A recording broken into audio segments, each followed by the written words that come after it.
Ted,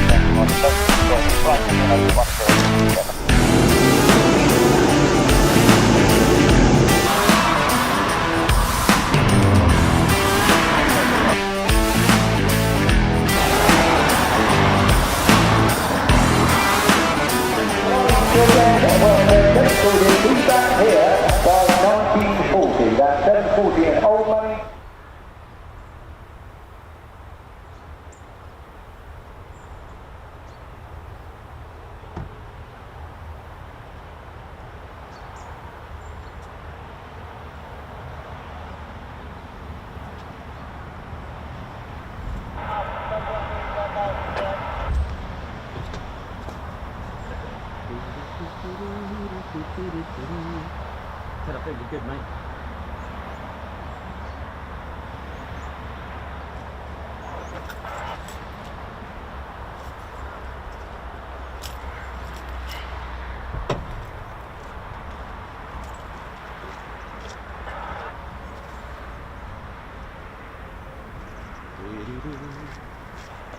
Negative word, correct.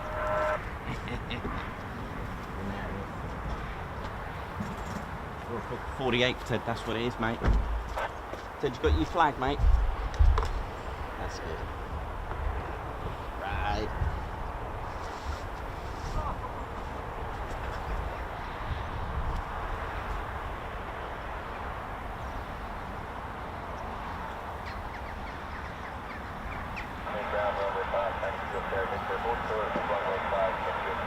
Oh, yeah. Well, here we go, Ted.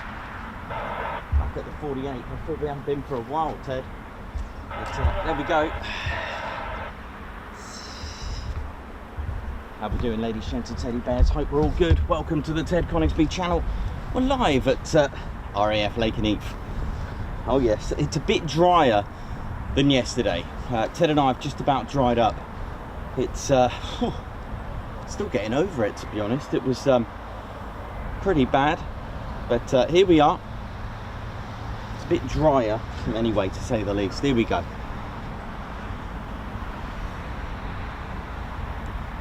And they have officially changed the runway numbers, by the way.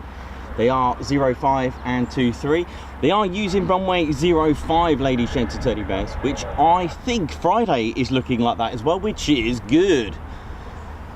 Because quick climbs are good when they come towards you. How you doing? Let's have a quick little look, see what we got.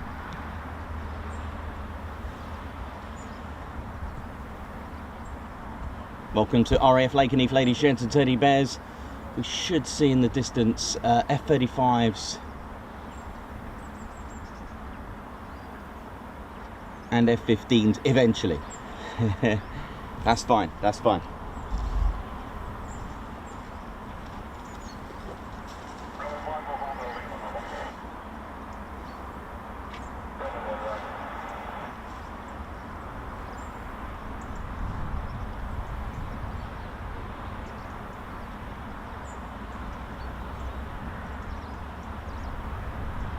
It does seem long. I was just thinking that it does seem a long time ago. It's when we miss a week, isn't it? We were here not last Friday, the Friday before. That's 2 weeks. So how we doing? Yes. Whew. It is. How we doing? Just wrapped up a little bit here. You know it is. Doing my best to get you a show, you know, through storms, as we say. My name's Nikos. I'm your cameraman and commentator. It's only just gone 7:30 in the morning here in the UK, and they're taxiing early today, aren't they, Ted? But that's why we get here early, and you just never know, they might be ready to go early, and they are. My name's Nikos, your cameraman and commentator. This is our squadron leader, Ted Coningsby. Oh yeah, lovely to get away from the crew. Actually, we haven't put our flag up, Ted. Should we go and put it up? Let's get all patriotic. And we are going to get F-15E Strike Eagles and F-35As, ladies, gents and teddy bears. You know it is.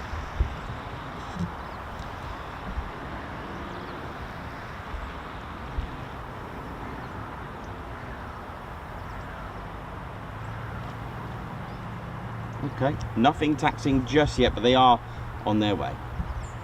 1 second. I'm about to get all patriotic and whack my good old flag up on the... Oh yeah. Ops, copy. How you doing, Lakenheath? Oi, oi. 48 fighter wing coming at us.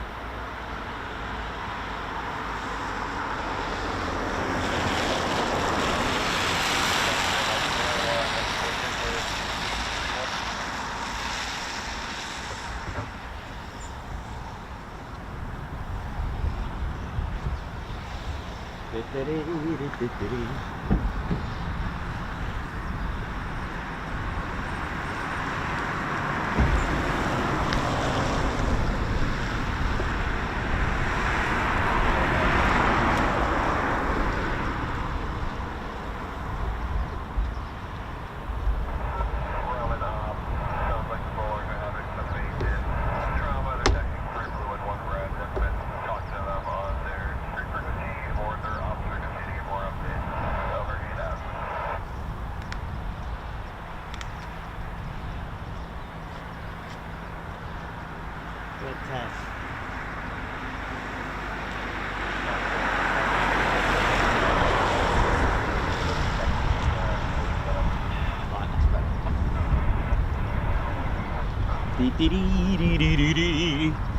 So, welcome to RAF Lakenheath. Here we go.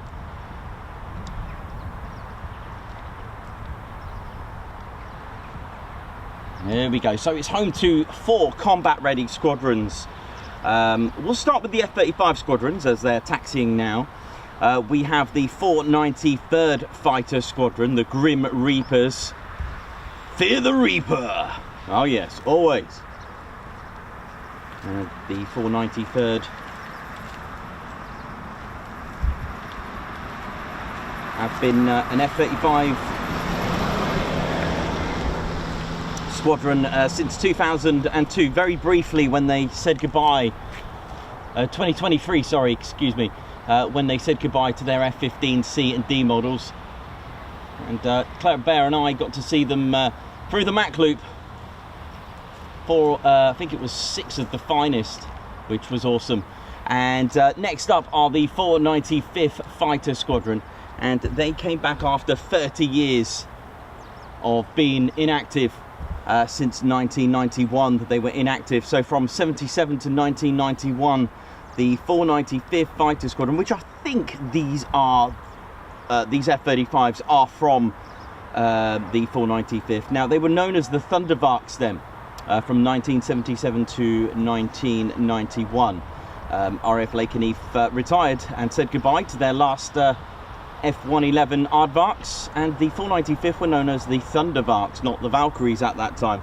During that period, of course, their colour scheme, of course, was green, and the squadron did take part in the longest fighter combat mission in history, a 13-hour mission due to flight restrictions. 13 hours, that's 3,500 miles.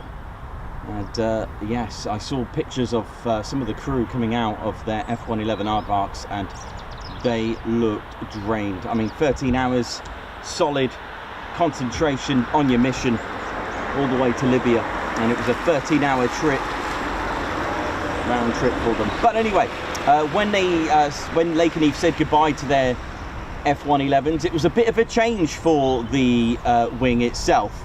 Everything changed.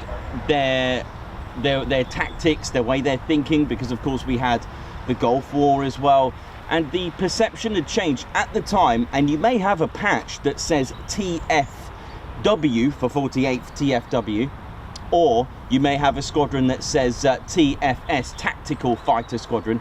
You see, Lakenheath was known as a tactical fighter wing at the time, along with their tactical fighter squadrons. Since 1991, when they retired the F-111 Aardvarks, so in 92 and 93 to 94, they introduced the Eagles, the F-15 C and D, then the Strike Eagles in 92. The wing actually changed their sort of role, their operational role. So they changed to fighter wing. So the squadrons became fighter squadrons. This also was a turning point for the 495th as they inactivated, but they came back 30 years later to make Lakenheath the first ever F-35A wing of the United States Air Force in Europe, which is what the letter E stands for, Europe. We spoke about the 3rd Air Force being in Ramstein Air Base. That is where the headquarters are for here and Mildenhall, but they also are the HQ for United States Air Forces in Africa as well. All right, so the Valkyries, well, the 495th came back, and they came back as the 495th Fighter Squadron, and they were nicknamed the Valkyries. There we go. The Valkyries, interestingly, started life out as the number 9 Reconnaissance Squadron back in 1941. 3 years in 1943. Sorry, beg your pardon. 2 years later, they actually were redesignated as the 495th Bombardment Squadron as well. So everything was a bit of a change for them. Now I believe that's probably what the 9 stars are representing on their badge, being the 9th Reconnaissance Squadron. All the squadrons actually here had different numbers at the time. Speaking of numbers, the 48th Fighter Wing itself has a name as well, the Liberty Wing, or in full Statue of Liberty Wing. That is the full name. And this is all because their move in France, when they were relocated in France at Chaumont Air Base in France. The 48th spent a lot of time in France, especially during the times of the Second World War and the Normandy campaign. In fact, the 9th Air Force at the time that they were in control during the World War II, they came up with the tactics that are here today, especially the maneuvers that you see with the A-10. Very innovative. But the reason for that, for the name Statue of Liberty, is all because near the base is Chaumont-sur-Mortier, is where Bartholdi, in the 1800s, in the late 1800s, actually designed and built the Statue of Liberty. So the mayor in 1954 gave out a little ceremony and named the base, and gave a little naming ceremony, Statue de la Liberté. And this is now on the wing's actual wing's badge itself. You'll see it in Latin, or French, Statue de la Liberté. So this holds a sort of like a record, shall we say, because Lakenheath is the only US Air Force wing with a name and number. All of them nearly have a number, but they have a name.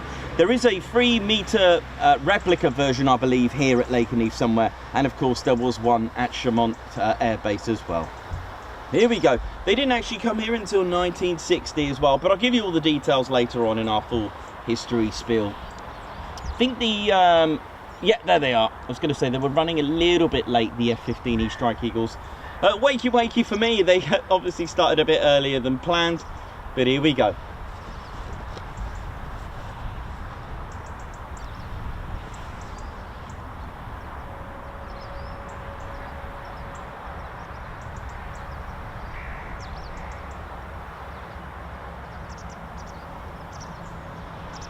Very good morning to everyone that's tuned in bright and early this morning. Thank you very much for joining us.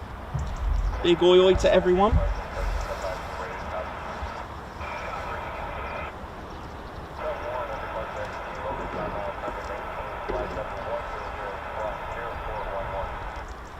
So they are using runway 05.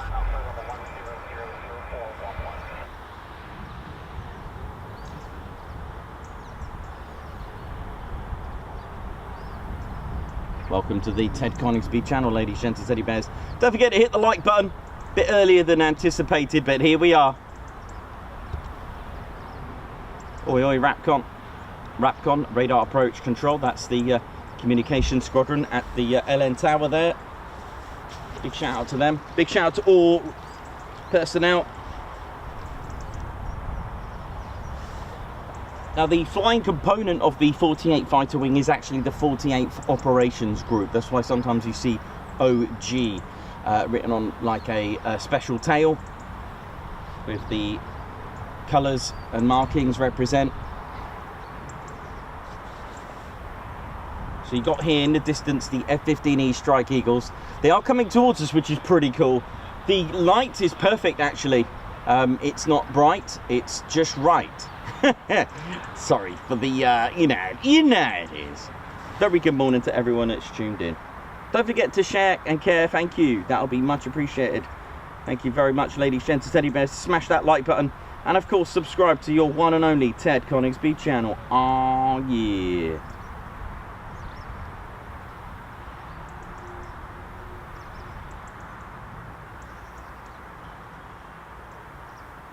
Let's ride.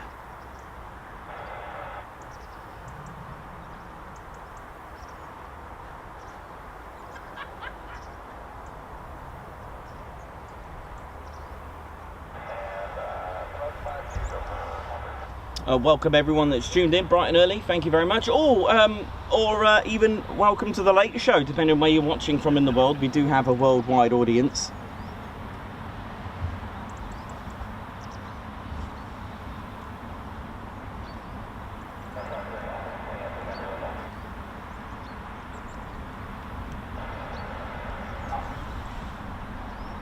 Thanks everyone that's tuned in. Oh yeah. A little bit early, but there we go. That's the way it is here sometimes, you know.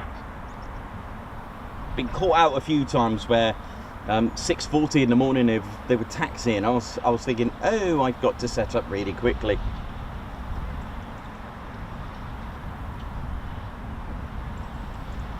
And this is one of our 3 fighter stations that are quite local. Obviously the 4th being RAF Lakenheath. I was just thinking there are 4 fighter stations in Great Britain, right? So we've got, yeah, Lakenheath.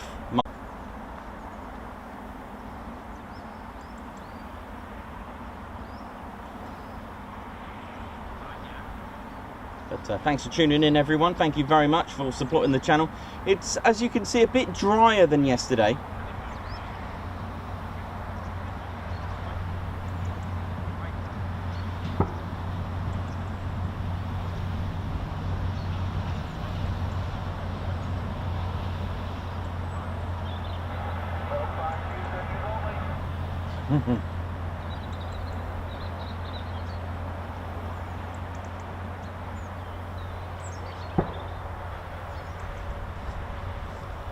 So we've got a good mix in the morning then. So we've got F-35As on our right, and on your screen now to the left of from our screen of the runway are the F-15E Strike Eagles. Now the 2 squadrons that fly the F-15E Strike Eagles are the 492nd Fighter Squadron. Guns up bowlers.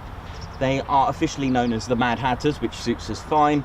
But they're locally known as the bowlers, hence the bowler hat that they wear sometimes. So they have the nickname. I think it's to do with the headgear that they wear, giving them the nickname Bowler Ops.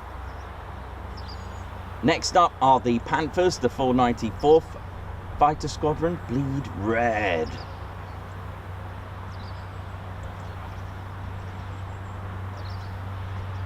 Welcome to RAF Lakenheath, ladies, gents, teddy bears. Yeah. Aww, yeah. Guns up. Ride. Bleed red, bleed blue. You know how it is. Till Valhalla. I'm trying to think of others. More startups.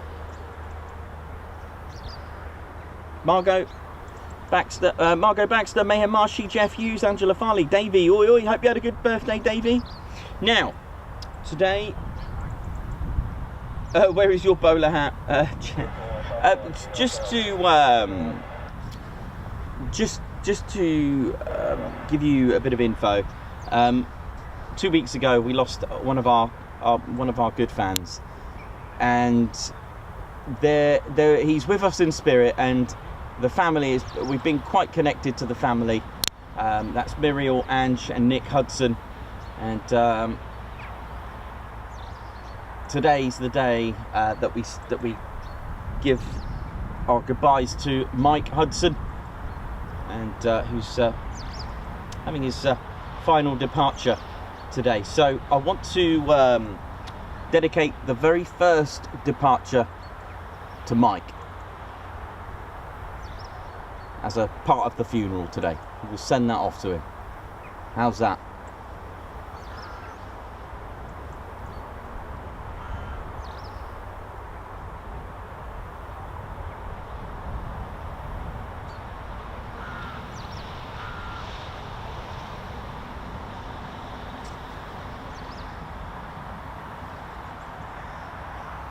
So yeah, I want to, 48th, if you're listening as well, this is what I'm doing. I'm dedicating the first departure. I know they're listening because they're tuned in.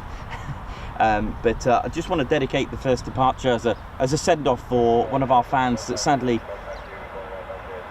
is now in the skies with all of you. So he, today's his final departure, so I would like to dedicate that to the first departure.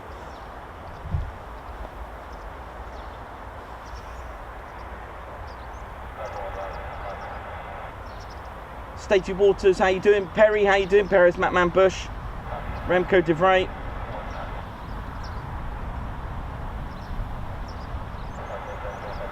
Yeah, so we won't get many sweeps today, sadly, because they're obviously down the other end. But we may get some sweepage when they come back.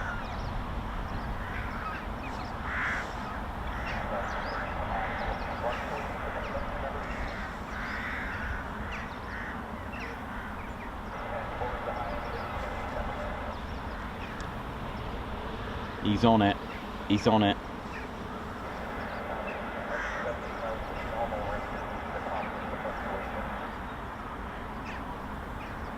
It's the AWCU, Airfield Wildlife Control Unit, who's keeping things sweet and neat. Of course, he'll do like a FOD check as well if he's going to be going on the runway, or if he feels that there could be a FOD, that's foreign object debris, don't want that on the runway, which usually means he may cross the runway. I say he because it is, because you can't have both. Right.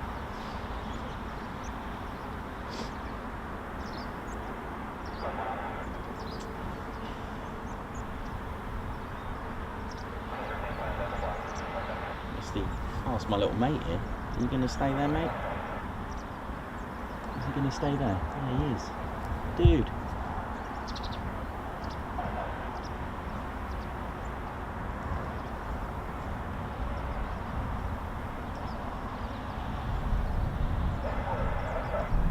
Guns up. Right.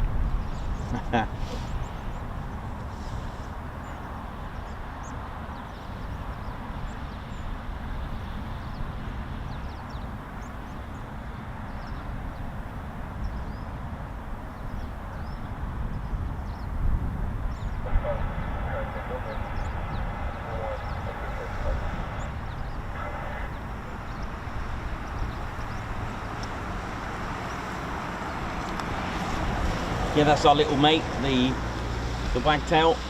He's always here.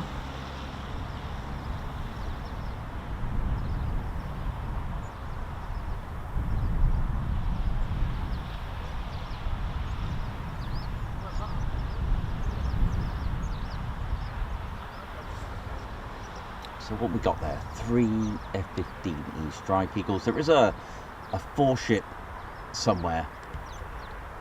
I think it's the Valkyries that are going to be going out as a 4-ship, which is nice.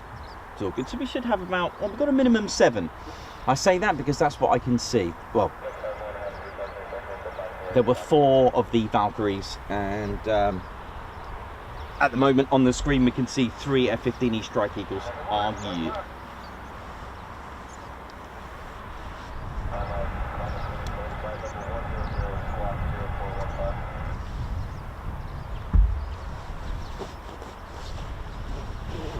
Yeah, like I said, a bit drier than yesterday, isn't it? That was pretty hectic yesterday. I tried my best. I don't think there were many departures after I left until later that night, that evening, I think. Not sure even if the F-16s came back from Bryce that were diverted. As far as I know, from what I can hear, I believe, am I right in saying the F-35s of the Royal Norwegian Air Force have gone back? Is that correct? I believe that's what I've heard. Right, is that... Yep, there we go. There's trouble. Uh-oh.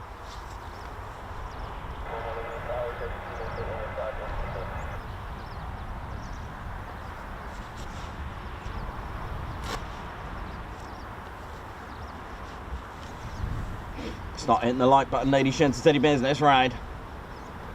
I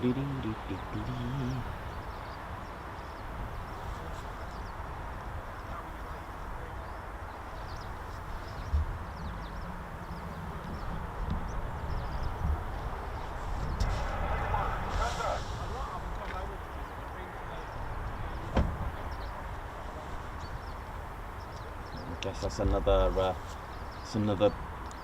bowler taxiing as well. Oh yeah, here they come.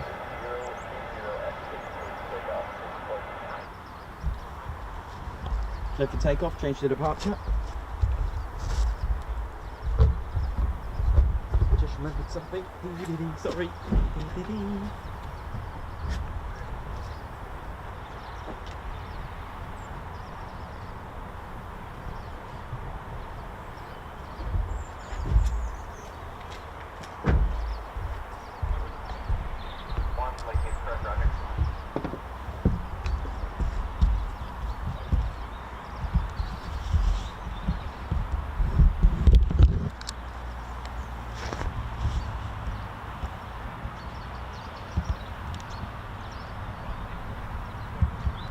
I'm going to start off with trouble.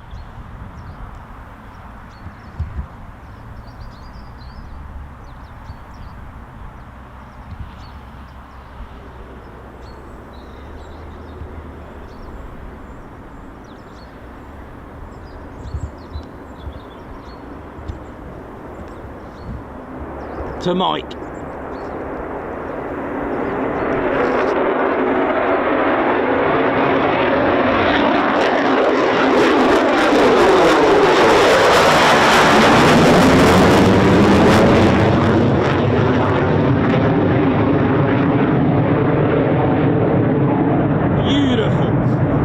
Start your morning coffee in F-35.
Start to the morning.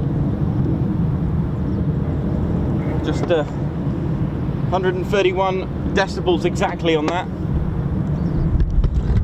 I've got another departure. Here we go. It's F-15 time.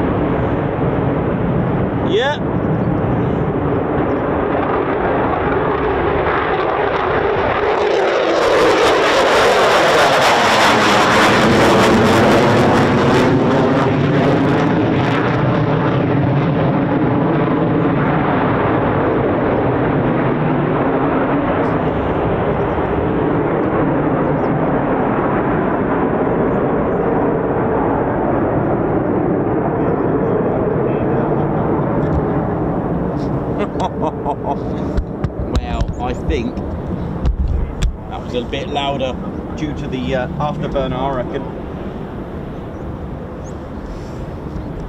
Ted, what's the scores on the board, mate? We got another departure. Ted, what we got, mate? 132.1 decibels. Nice.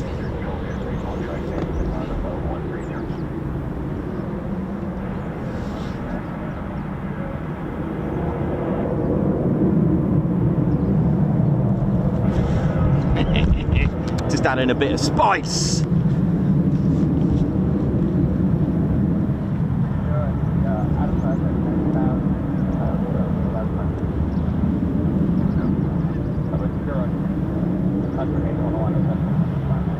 Oh, hello.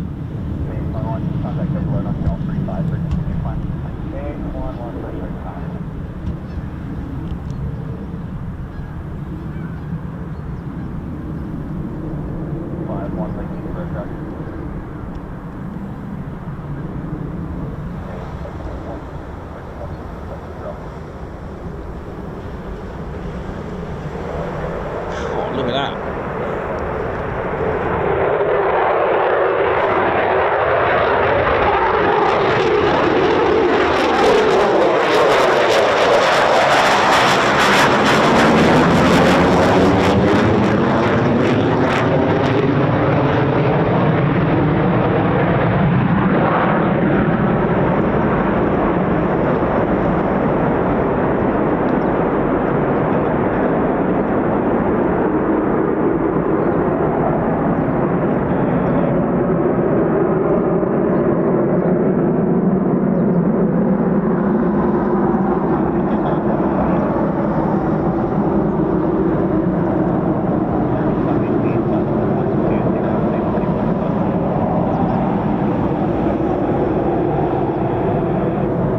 Sky as well to go with that.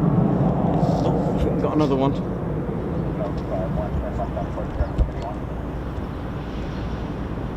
Oh, look at this.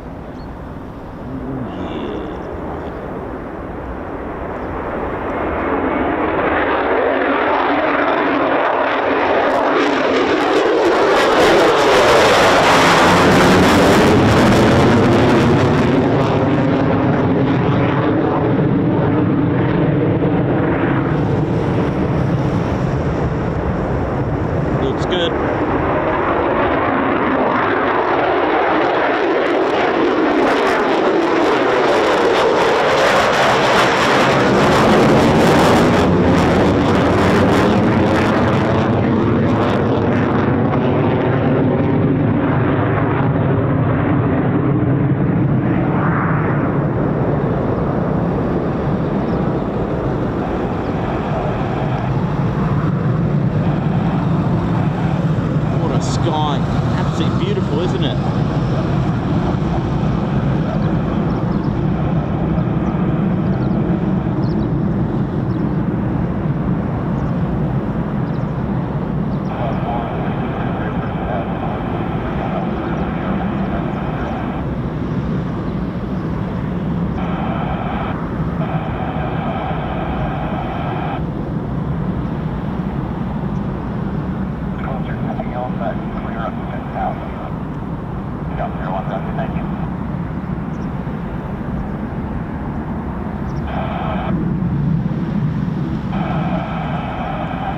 Beautiful.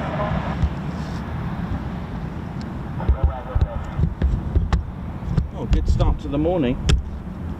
130.8 for those.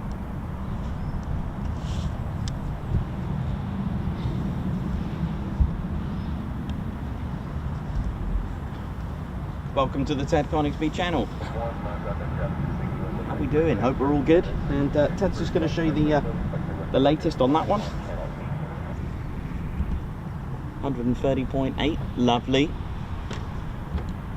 Of course, it makes a big difference when they're quick climbing, because we know that it's 134, 135s at times, and that's all good and loud.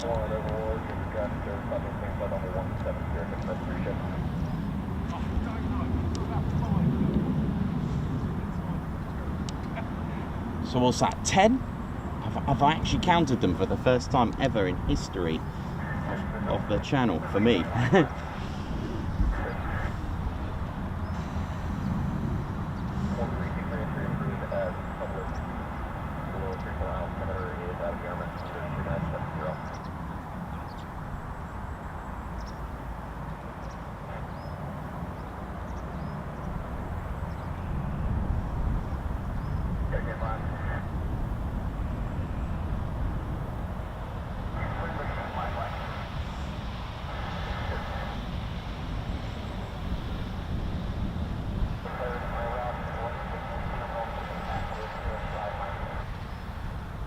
Yeah, what do you reckon? Is it 4, was that 4 F-35s? Or F-15s, was that more?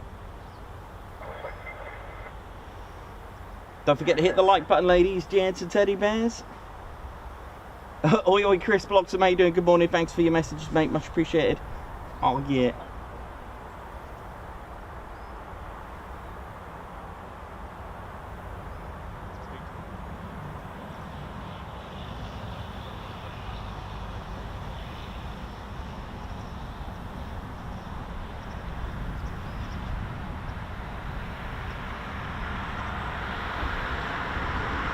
Oh, we've got 9.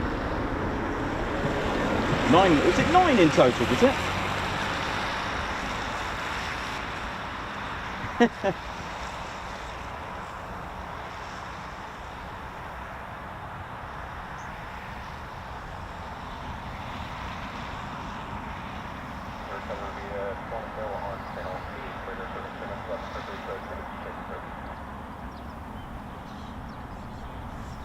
Oh, Andy, don't forget the one that went out on its own as well.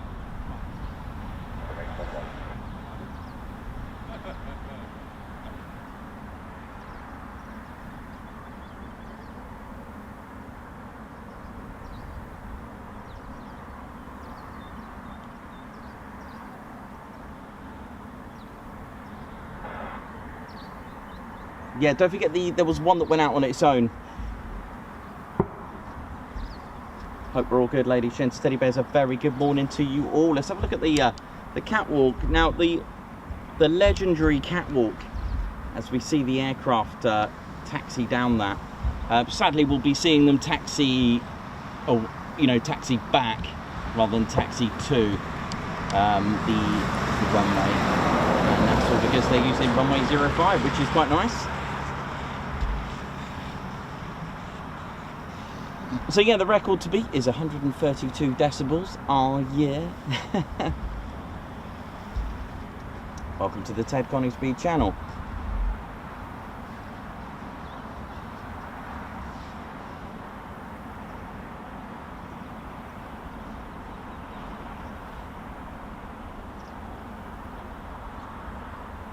Bit drier today.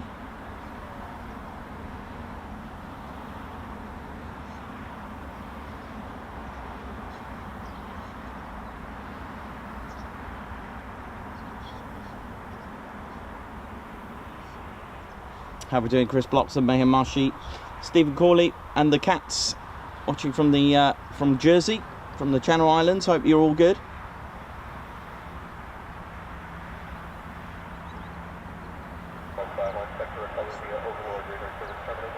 Joaquin Astorga, thank you very much.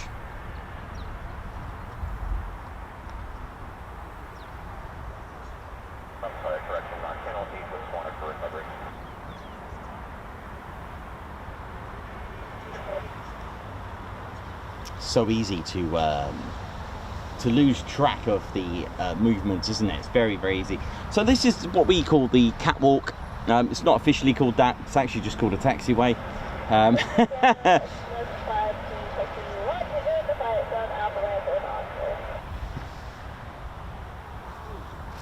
So yeah, we call that. And also we've got another. We have got more coming out. So this is what we call the Warrior Walk, another taxiway that they can use when they taxi down and hold and wait at the EOR. There are 2 EORs. This is one of them here, where those sort of pastel-y green fire extinguishers, shall we say. That it stands for end of runway.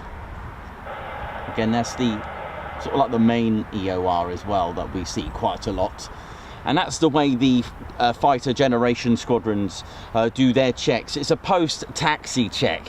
All right, so it's in between the departure and, of course, after the taxi. It's just the way they operate. It's a very different way of doing it. We usually see this on the ASP, but then again, the ASP, if they're using 07 at RAF Coningsby, it's just there. It's almost the same. But their ethos is things could go wrong or things could have issues after taxiing. So there could have been something they missed. So or any anything like leaks, cracks, or anything like that. But the fighter generation squadrons, they like to of the F-15s, that is, okay. So the 492nd and the 494th fighter generation squadrons, they have their own aircraft, shall we say, not a dedicated specific jet, but an actual squadron. So their squadron, their jets, as opposed to maintaining a particular jet that's allocated for that day. All right, because you can have there are tail markings, or shall we say tail flash, as it's called, like a green, a blue or a red. So the red indicates, you'll see it on the top of the stabilizers of the F-15s. So red is the 494th Fighter Squadron colour, and the blue is the 492nd. However, if there's no jets available for whichever reason, they can use a squadron jet that's not theirs, if that makes sense. So a 492nd pilot can use a red tail flash of the 494th. It is not really an allocated jet, a bit like Coningsby. You see, what it is, it almost goes down to, well, this is RAF. That they have what's called pools. P-O-O-L, pools. How you doing, lady shares, teddy bears? So they operate a pool, and this was the case with the Vulcans. If you ever gone to a museum, or if you remember Vulcans that had on the hatch, the hatch underneath where the pilots get in, the door to get into the aircraft, sometimes it had a station badge. All right, and sometimes it had various squadrons. Now, this is what's called a pool, which is why if you see a Typhoon with someone's name on it, it's not necessarily that pilot flying it. For example, there'll be a pool of Typhoons that could be operated by various squadrons, but this is why when people ask how many Typhoons are in a squadron, thing is, that's kind of obsolete, because the Typhoons get passed around so many squadrons. Then sometimes you'll get a little swap, then you'll get them swapped to Lossiemouth. It's really, that's kind of like an obsolete thing. But what they did have with the Vulcans, and during the time that I can remember, the way they operated pools of jets or aircraft, shall we say, and they can be allocated around regardless of what markings are on there. So you could have a 41 squadron marking in a particular pool, and it will be used by 3 fighter squadron or 11 fighter squadron, and this is the case on the south part of the airfield, where we have 3 and 11 fighter squadron at RAF Coningsby. There's various markings, such as 1 fighter, there's 11 fighter that was flown at 29 back to front. So it really doesn't matter anymore in regards to the markings, although that was traditional, but it was always in a pool. So you'll have Vulcans that were passed around through squadrons. All right, so there wasn't a really, and I think they still do this today at the RAF level. I don't know about the US Air Force pool, if they do that kind of thing, but I have seen 2 different markings of 2 different squadrons flown by the one squadron. So obviously that meant that this particular aircraft was borrowed, regardless of what markings it had on there. So you'll get to see that quite a bit as you start to study markings, because someone asked a very good question the other day about what the markings were on the 2 AC squadron from RAF Lossiemouth. So that was quite good. It was a very good question. If you've got any questions like that, the LN tail code on the aircraft here, and as such, anything like that, I'll be happy to answer it. Right. Welcome to RAF Lakenheath. Oh yeah. And now we're about 5.5 miles away. The backwards crow flies in front, sort of in that direction, is RAF Mildenhall. Hello. It was a very, very wet Mildenhall, wasn't it?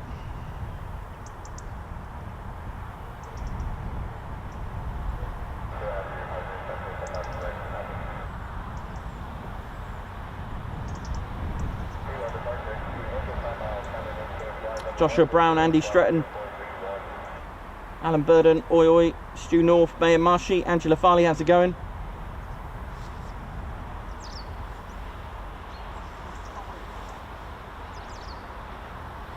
G Hammond Lupins, walking tours, how you doing? Fritz, oi oi, Julie, oi oi, Ellie J Approach, good, watching from Germany, how you all doing?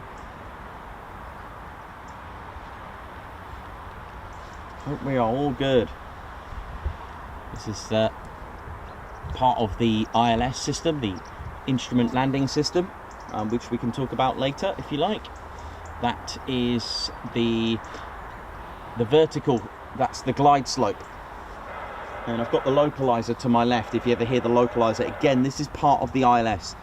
There are two parts of the ILS. The instrument landing system. So you've got a glide slope antenna and a localizer. You may hear, have you established a localizer? Well, this is what the localizer looks like. You can see various, those at the top, they're various antennas, and they're the lateral part of the localizer, the lateral part of the ILS. Oh, line up and wait. And I'll talk to you about the ILS if you like, if you don't know what that is. Like I said, there are two parts. There's the localizer and the glide slope antenna, this one here. So you've got the left and right, shall we say, the lateral, and you've got the vertical.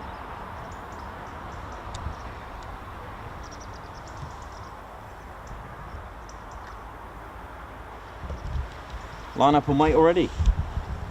Right.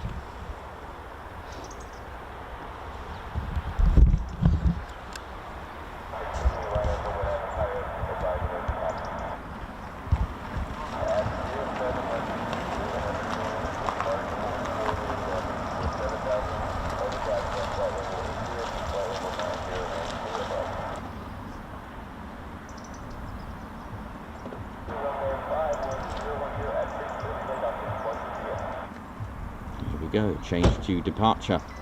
When they say change to departure, that's the frequency that the pilot can tune into.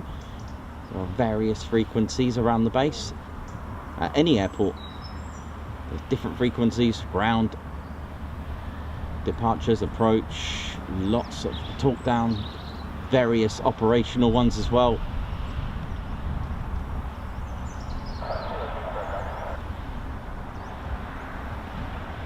Because if you just had one frequency to the airfield, it'll be cogged up. Can you imagine that? No one will get any of the messages through.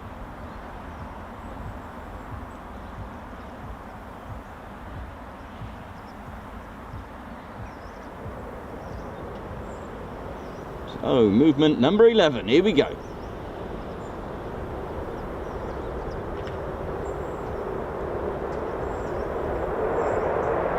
Nice.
13.7 for that one.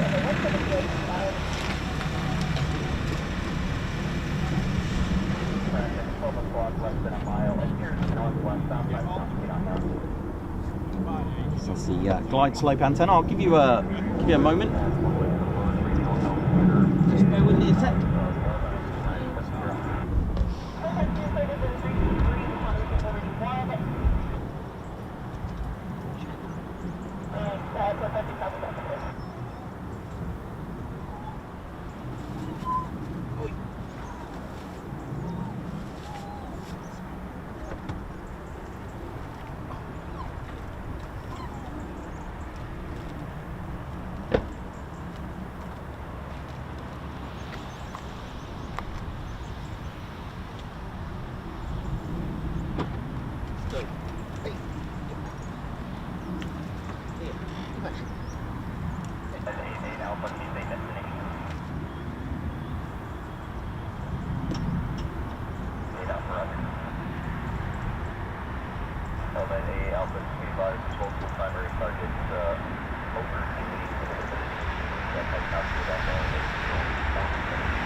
How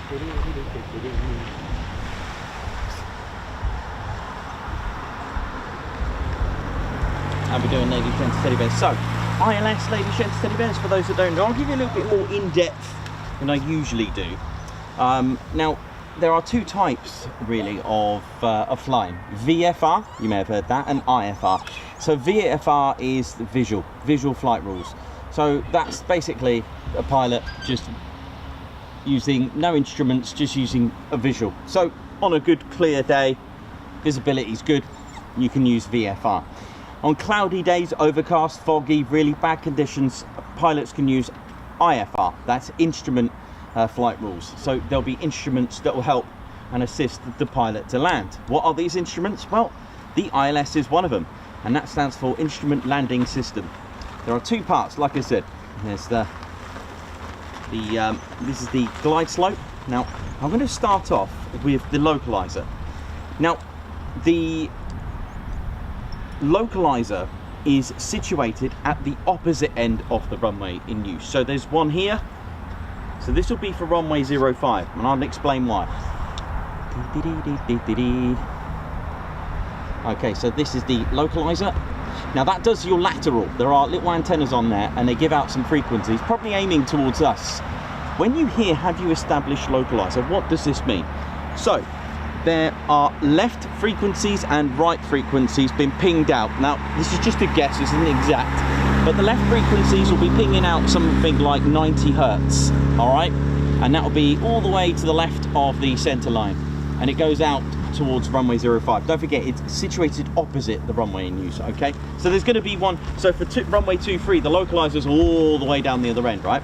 And then let's say 150 hertz for the right side of the center line. All right, now these frequencies go out quite a far away bit.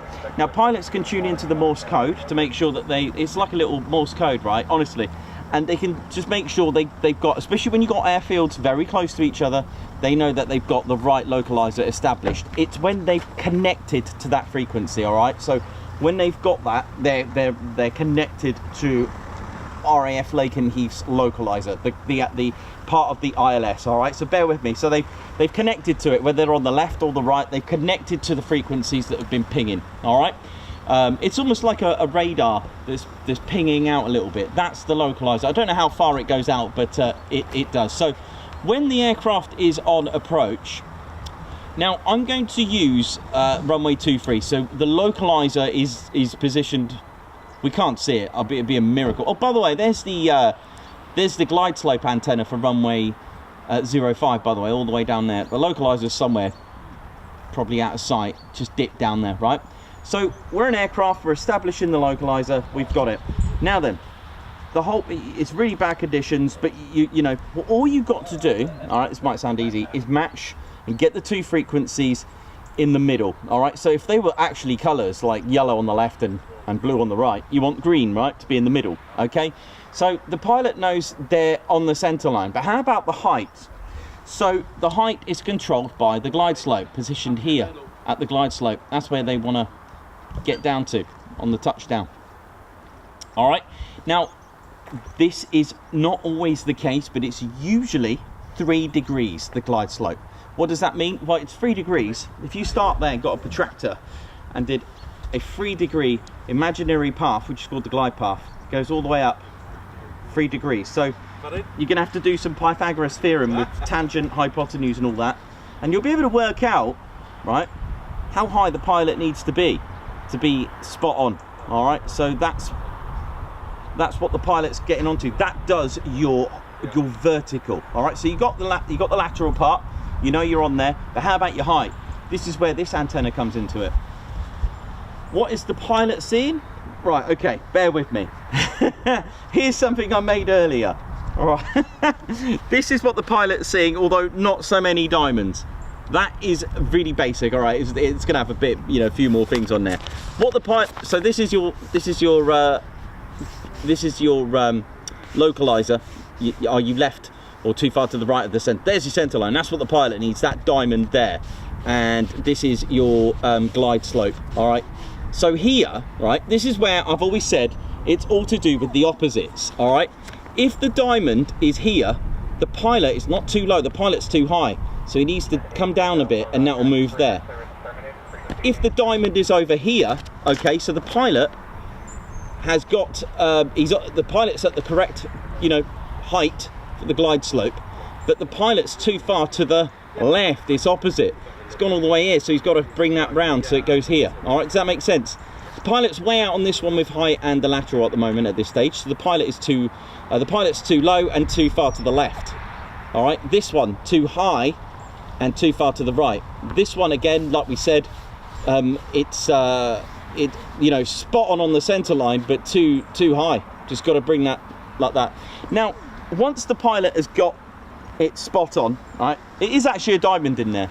Once the pilot's got that spot on, do you remember the PAPI lights I said? Do you remember the PAPI? Now, unfortunately, they're not on here. They're not switched on. Where are they? There they are. There's just to the left of that number 8. Can you see that? And then a little bit more to the right, sort of to the left of that, there's another box there, hidden behind the extinguisher there on the center of the screen is another eyelet. There are 4 in total, and then just to the left there's another little box, another yellow box. There should be 4. Now they light up red. Again, they light up red because the pilot's too low, right? It will tell. The reason why I'm telling you this because it helps where you know where the aircraft are coming from, but also you can also find out what runway's in use. They'll be switched on at the runway in use. Now, bear with me, you're probably thinking, why are you talking about the PAPI lights? Now, they stand for Precision Approach Path Indicators.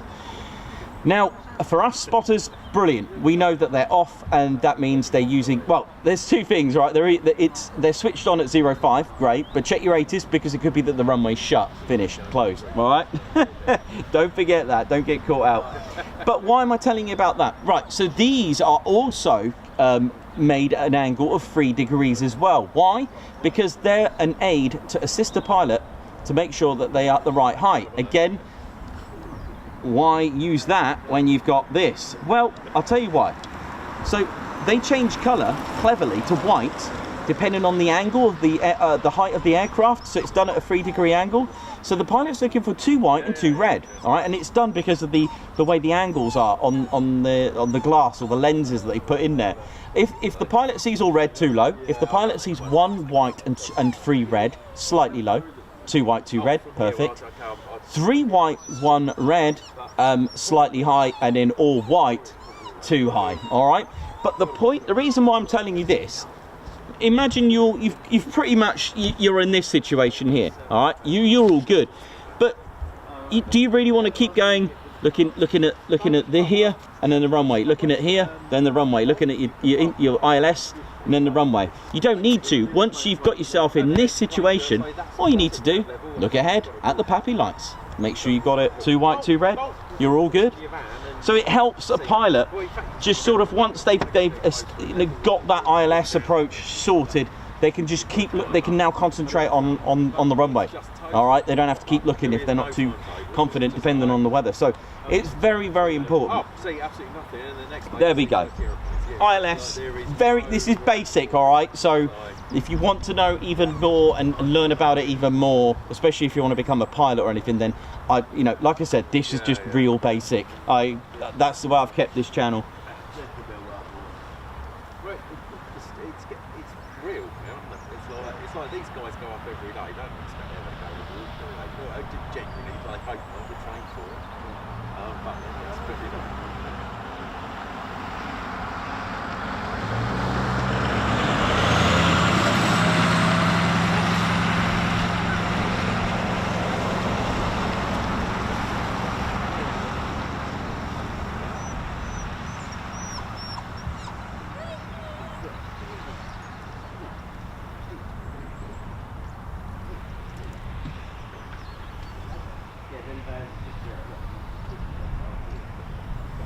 Frank Washinsky, how you doing? Hope you're good. Hope we're all good. Right, what else have we got? So we've got 11 out now. Pretty good, not a bad day, is it?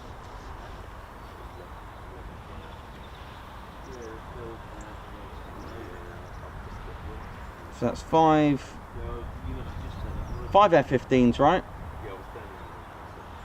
And 6.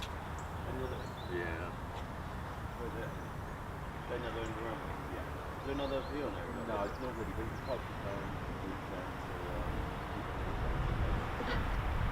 No, there's a English company.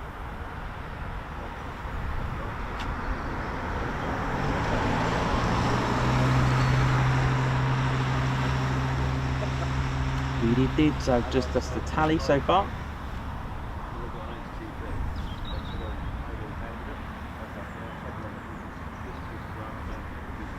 Right, so that's that. What else we got? Okay, these two boxes here. Just about see. It's another little thing that that you may want to have a look at. In there is something that's very interesting. In there, it's there's another one on the other side, and that's part of the back 12, the barrier arresting kit, the cable basically. And in there's this cable with some weights in. Sorry, this cable was put under a lot of tension, and you can see the just slightly the cable there on the runway, and that goes across. And they're normally situated, I know because of the angle that we're at, it looks really odd, but they're situated where these yellow circles are in a black box. Of course, they're lit up at night to let you know where the arresting cable kit is, the barrier cable. You can see it here. Look. Is that another version? So I know there's a couple of types. This might be the one that's underground, you know. I don't know. I'm just trying to work this out. Or does it go to that? There's like a back 1.4, a back 14 as well, where the cable goes underground. But I'm pretty sure within those boxes. Either way, it's a cable. a rotary hydraulic arrestor gear, or RAG as it's called in the Royal Air Force.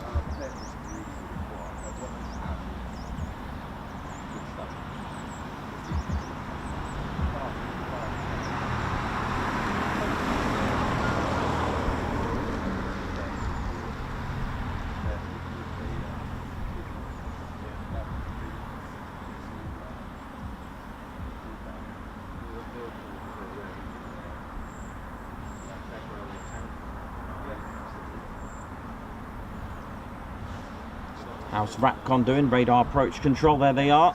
Big shout out to them, the communication squadron as well, RAPCON. Now, Lakenheath Tower actually manage both Lakenheath and Mildenhall. Mildenhall is a 24-hour base, and it kind of makes sense as well that not only in history did they make the runways different numbers as well. Can you imagine that? Imagine having 5.5 mile difference between two airfields with the same runway numbers. Because I have had and heard aircraft actually line up on the wrong runway when they're coming into land. So it's very interesting.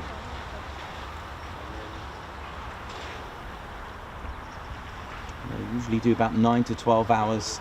Now, I was watching a video about the RAPCON, and they kind of say it's stressful, but it's not. It can be quite fun at times, they've said. And they have got some of the most amazing sense of humour I've ever known. Going along with the pilots' nicknames, taxi back to the rumpiest, bumpiest, speediest, finest, and all this kind of stuff. And Tower would actually clear them to taxi back to the rumpiest, bumpiest, and all this kind of stuff. I find that such a good sense of humour as well, and in a role that's really important. You've got the glass there. Someone asked me, they are slanted at 15 degrees to take glare away, but it's a very busy dark room in there, and you'll hear, when you hear it, you'll hear the voices speaking calmly on their headsets. You'll hear phone calls go off in the background when you hear it on the radio, but it is an absolutely crucial, nothing can fly without a tower, without air traffic controllers, because they conduct the skies and keep it safe. Goodness me, look at this. Fantastic launch, that.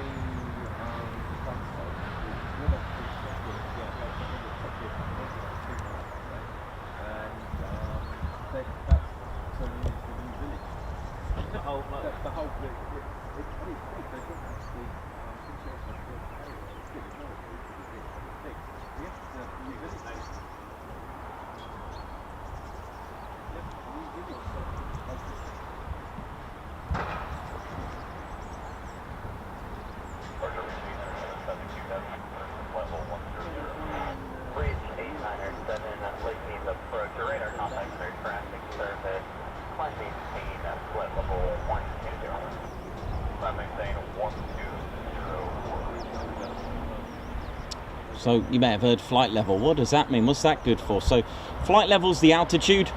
It's called flight level. And you just need to add 2 zeros just to give you an idea of the altitude. So 120, that's 12,000 feet. Flight level 150 will be 15,000 feet. Flight level 70, that's 7,000 feet. Just to give you a rough guide, that's all. I know you've got to take into consideration the altimeter, because 1,000 foot here, but I don't know how high we are off the ground here already, you see, so you've got to take that into consideration as well. But that's just to give you an idea.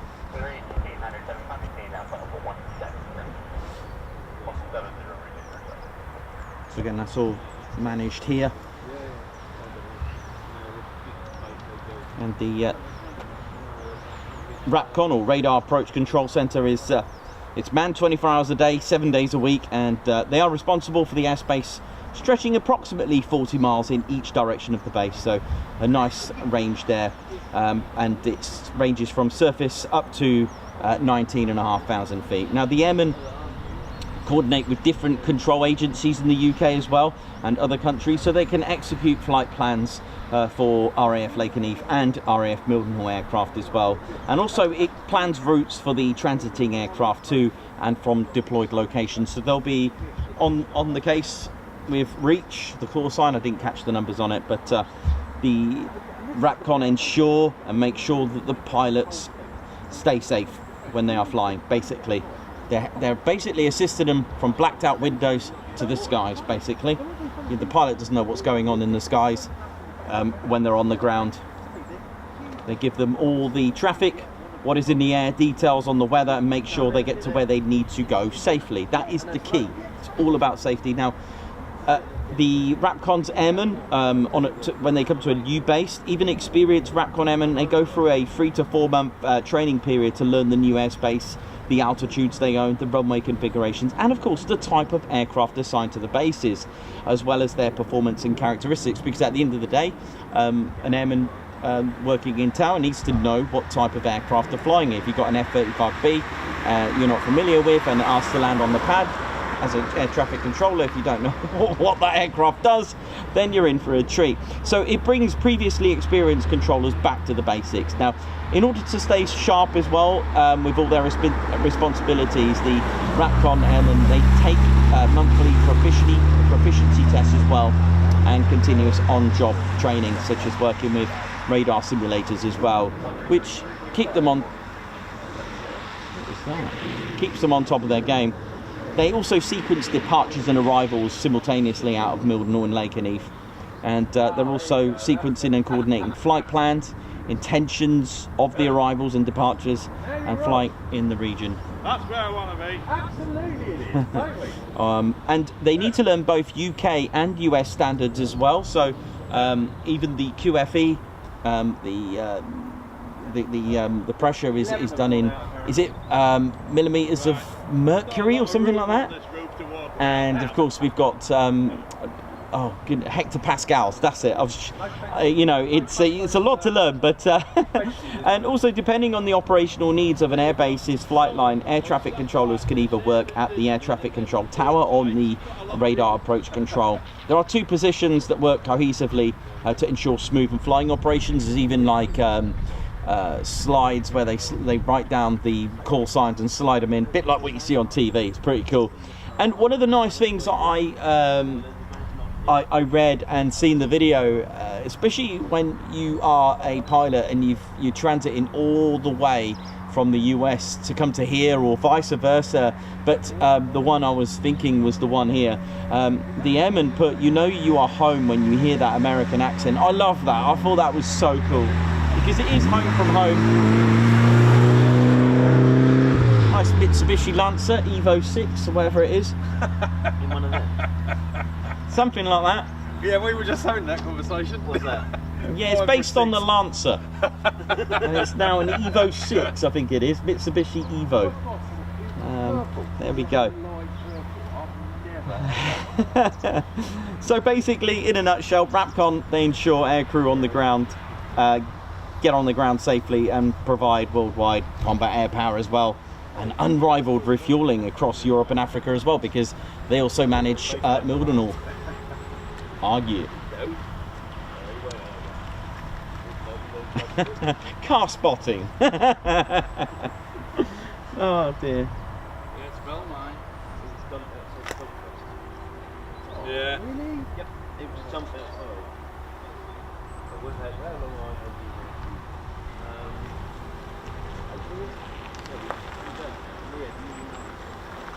Dave Patch Hodges, have a good one, man. Mike 22 Delta, how you doing?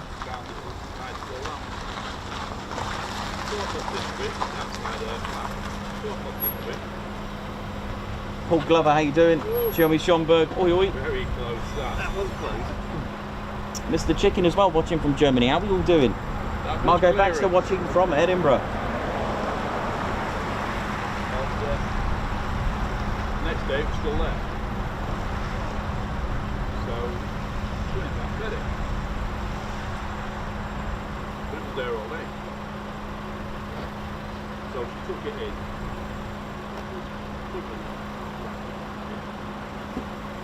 Remco DeVray, how you doing? Chris Bloxham. 2 or 3 times, clean it up. Yeah, so it's not the Tommy Mackinnon edition. No, the red. I remember that with the red. And is it? Oh, was it Rally Art? Was it Rally Art that do the Evo graphic? I've got you're sending me back. It's all because I had a one of the original 1990s DC2, the Integra Type R UK limited to about I think it was 1,000. I had it in the championship white, red Recaros and all that. Was it red Recaro? Yeah, I think so. It was yeah, it was I had it for about 11 years. It was my track day car, but that's another story. I had number 800.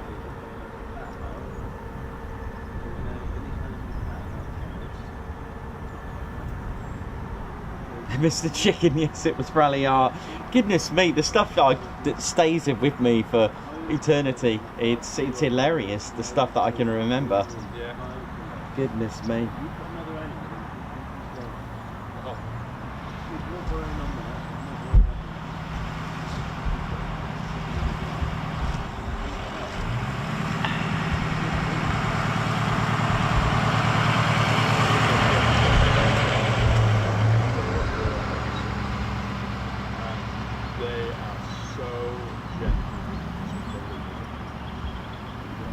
I won't leave them in the room together.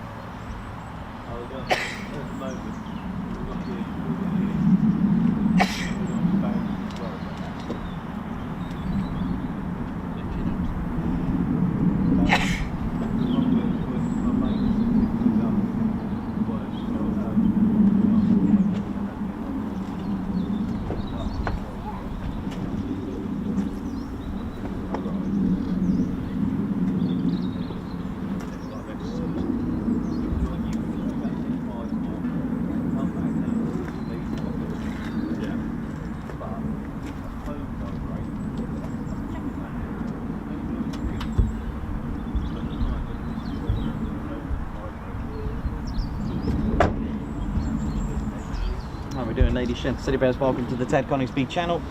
Hope we're all good, in good spirits, and certainly drier than yesterday.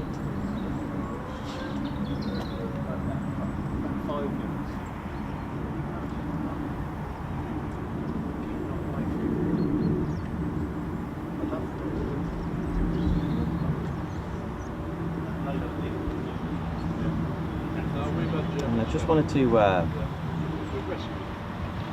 what we've got now is we've got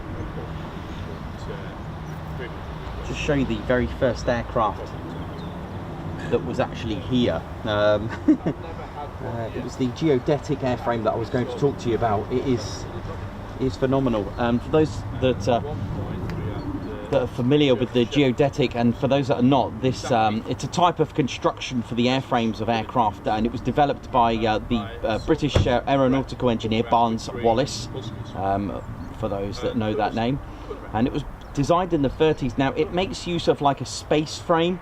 It's formed from a spirally crossing basket weave of load-bearing members. Now this made it effective to get, to suffer battle damage, because if you have a look at the geodetic airframe, it's very, very awesomely designed. It's like a crisscross spiral full frame for the aircraft. And the very first aircraft to touch the runway was this. This is it. Now, sorry, I don't have I don't have CGI, but this, I'll tell you what I'll do, I'll just brighten things up a little bit.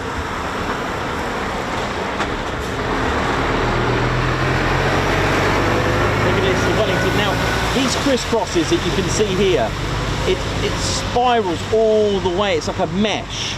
It's amazing. So if you imagine that you know, usually on bombers, you get like, you know, just a few spines and a few, you know, this had a spiraling weave all the way. The whole frame was in that form, so it, you know, it could suffer a lot of battle damage. So first to arrive here was number 20 operational training unit from RAF Lakenheath, and it was the Wellington bomber that was flying here as well with 149.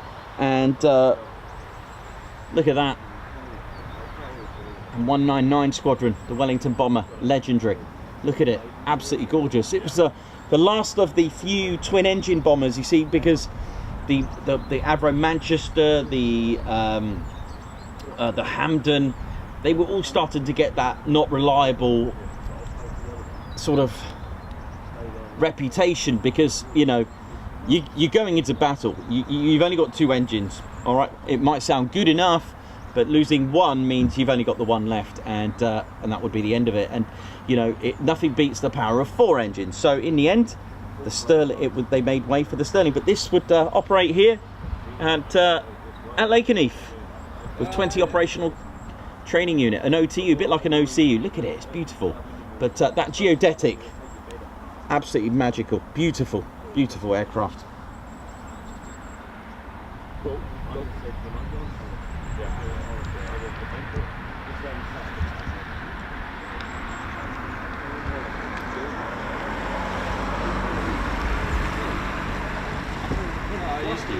Vickers Wellington bomber.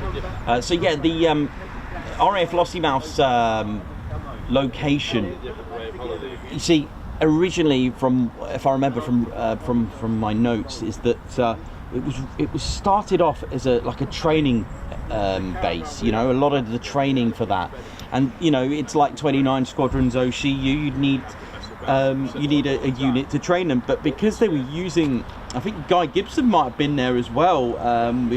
There was a few unsuccessful raids and a few successful ones, but they were flying bombing missions to take out ships and various like submarines as well, I believe. But because of that, they couldn't get much of the training in. So they moved 20 OTU temporarily all the way to Lakenheath, and they brought with them the Wellington bomber. And that was in the 40s.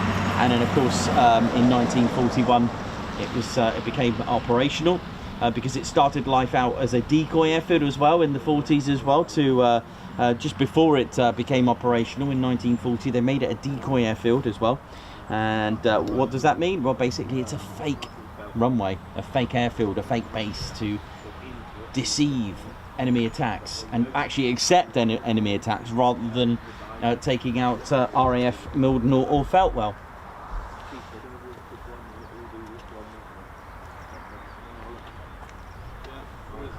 See, Mildenhall was built in 34, operated then, and Lakenheath construction was finished in 1940.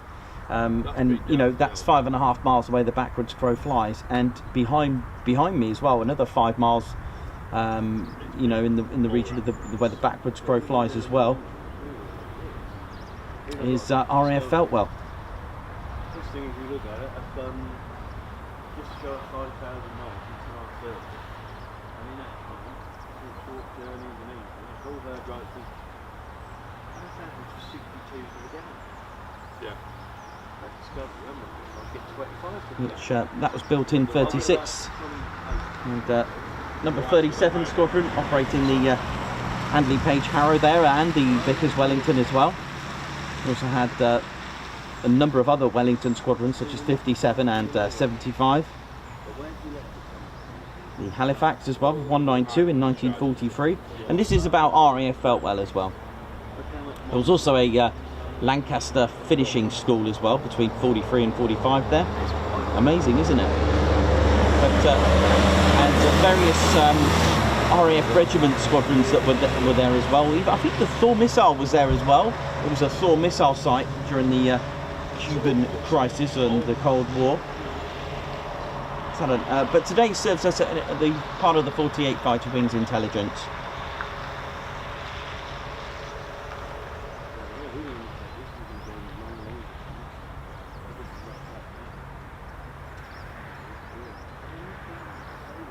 I mean, I've got a Hyundai Santa Fe and I can get 50. I like the idea of it, but I'm opposed to electric vehicles. The batteries. Yeah, I've managed to fix it a little bit. It's just held on with a bit of tack. It will. I'll get some glue on it tonight. Yeah, the canopy's just starting to come away. It's die cast and it's just falling apart, eh?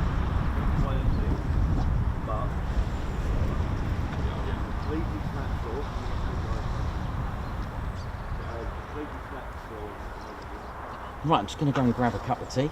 Oh yeah. Thanks a lot, everyone that's Well, tuned in. What we've got with the hybrid, because when So you put your foot today's tally, 11 departures. None have come back yet, so they're usually out for about 90 minutes as a rough guy. But of course, if they are they're tanking, it could be a long while.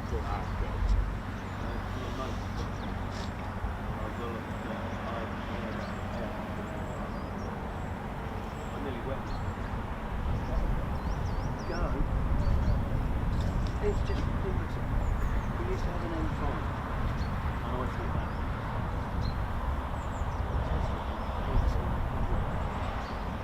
I've never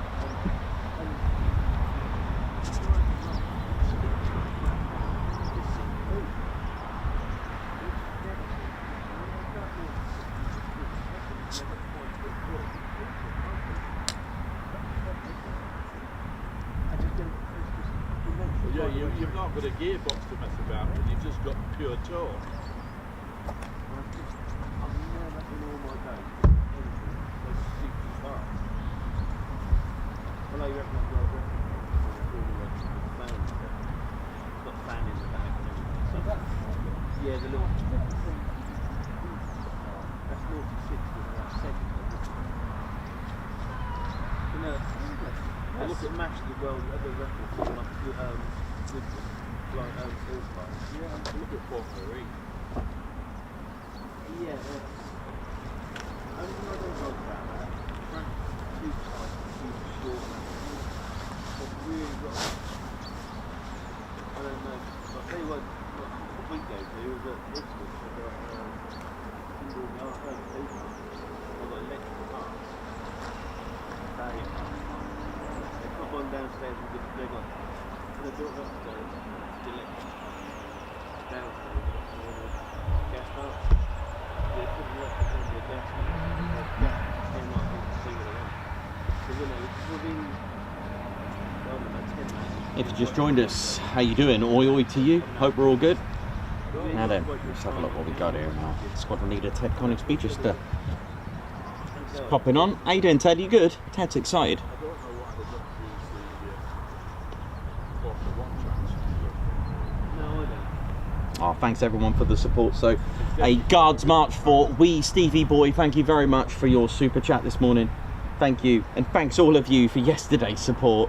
We did get to see a really awesome CB22 Osprey though, doing its thing and coming back straight away, which is kind of cool.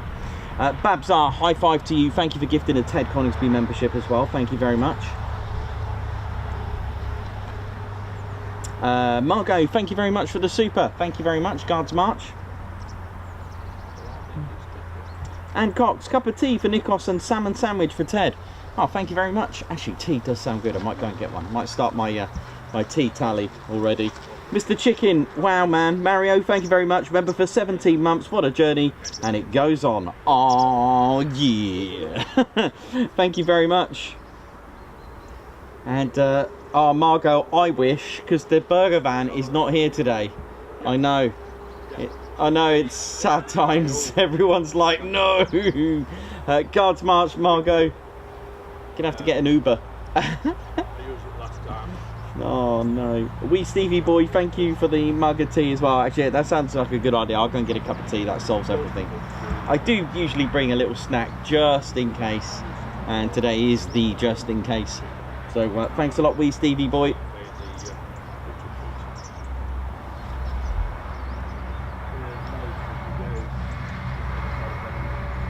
Dave Patch Hodges, how you doing? Oi oi to you, Patch.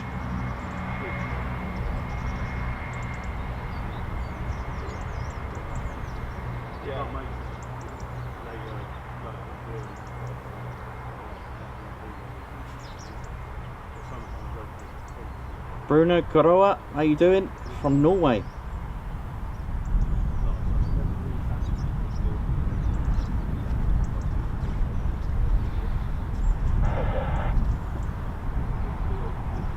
EP65, Midas Dwight. Yeah, but nobody had much away holidays back then. I mean, Andrew C, thank you very much. 71.2k and growing upwards. It really is. What a climb. You know, so coming up to my 6-day part 2 annual leave this month. So there will be a 6-day break for me. I'll put that in the noteheads just to let you know, but I'll take out 12 days a year and break them up into 2 6s. Just have a little break, so beginning of the year and sort of towards the end of the year after the air show season, because it has been an incredible year, probably the most successful. Oh, Andrew C, vote for your favourite print at Ted's YouTube channel community page. Thanks, man. Yeah, due to demand, with actually, you know, selling a couple, because to be honest, I'm very flattered, I'll be honest with you, because there's so many of you that are absolutely like wow photographers out there that take some absolutely mind-boggling pictures. But I did take a few in my time, putting down the scene of weddings and waterfalls that the weddings was my trade, as you know, wedding photography, but Ted came along and changed that. But I did get a couple of snaps. I even got one of the King, the 492nd Heritage aircraft as well. Did manage to get that, but I'm trying to find the original. Maybe I could put that on there, but I felt honoured that you all wanted to buy prints off me, so okay, thank you very much. I was thinking of an A3 size. I thought that was quite a nice size, and if I can get them signed, I will do my best. But of course, I will sign them myself, and if I can get the pilot to sign them, then wow, even better, right? But I'll do. But as a minimum, I can sign them. But let me see. And the voting at the moment, I've got to tell you, it's 50-50 at the minute. By the looking at, you know, it's pretty good.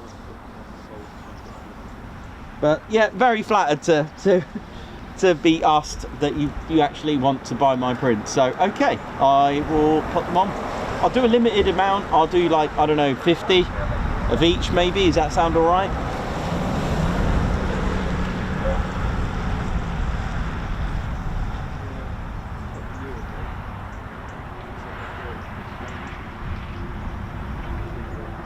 I mean, I'll be honest with you, I could do both, 50 of each, have them limited.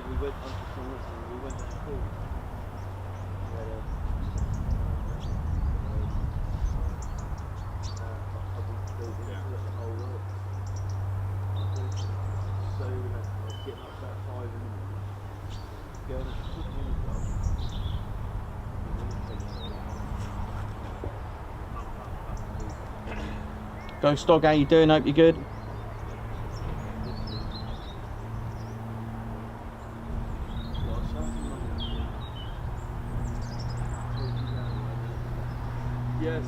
Oh yeah, one of my photos made it on page 58 in the Typhoon brochure as well, the Typhoon display brochure.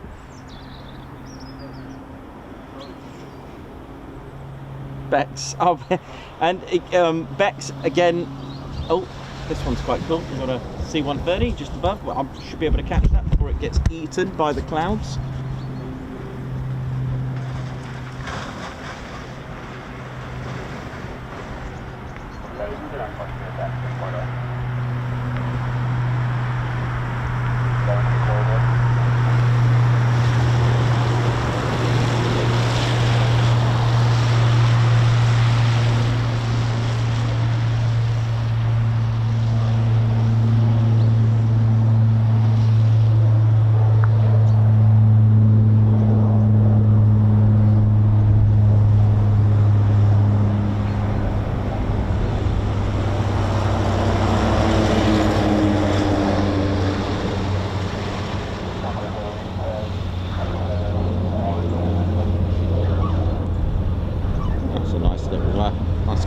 again from RAF Mildenhall. Yeah, and Bex is another one that's another one of our fans that has put in a request to have the pictures. So yeah, thank you. I mean, you know, I feel honoured. Thank you for that.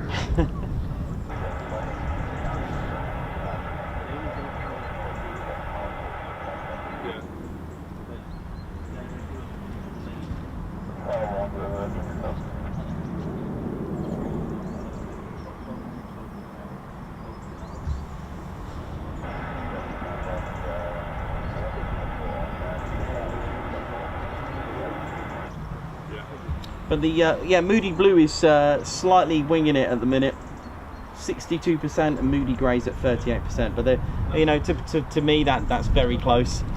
It keeps changing between the two as well. Sometimes the Moody Grey will take over. But thank you everyone that's voted. 826 of you have voted. So really, really appreciate that. Thank you all of you who have done that.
Andrew C, thank you for the detailed movements as well. Thank you very much for that, you legend. Thank you. White Wizard, what up?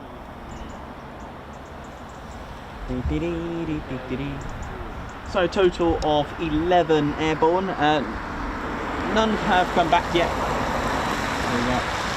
So it's the time to just I can hear them chatting away, but we'll see. I'll talk to you about the history after they've all come back. You know what it's like when I start talking about history. But enjoy the day. Should be a medium day, but I'll take anything today after yesterday's washout, because yesterday was like Noah's Ark style weather. I mean, if I had a surfboard, I could have surfed it down that runway.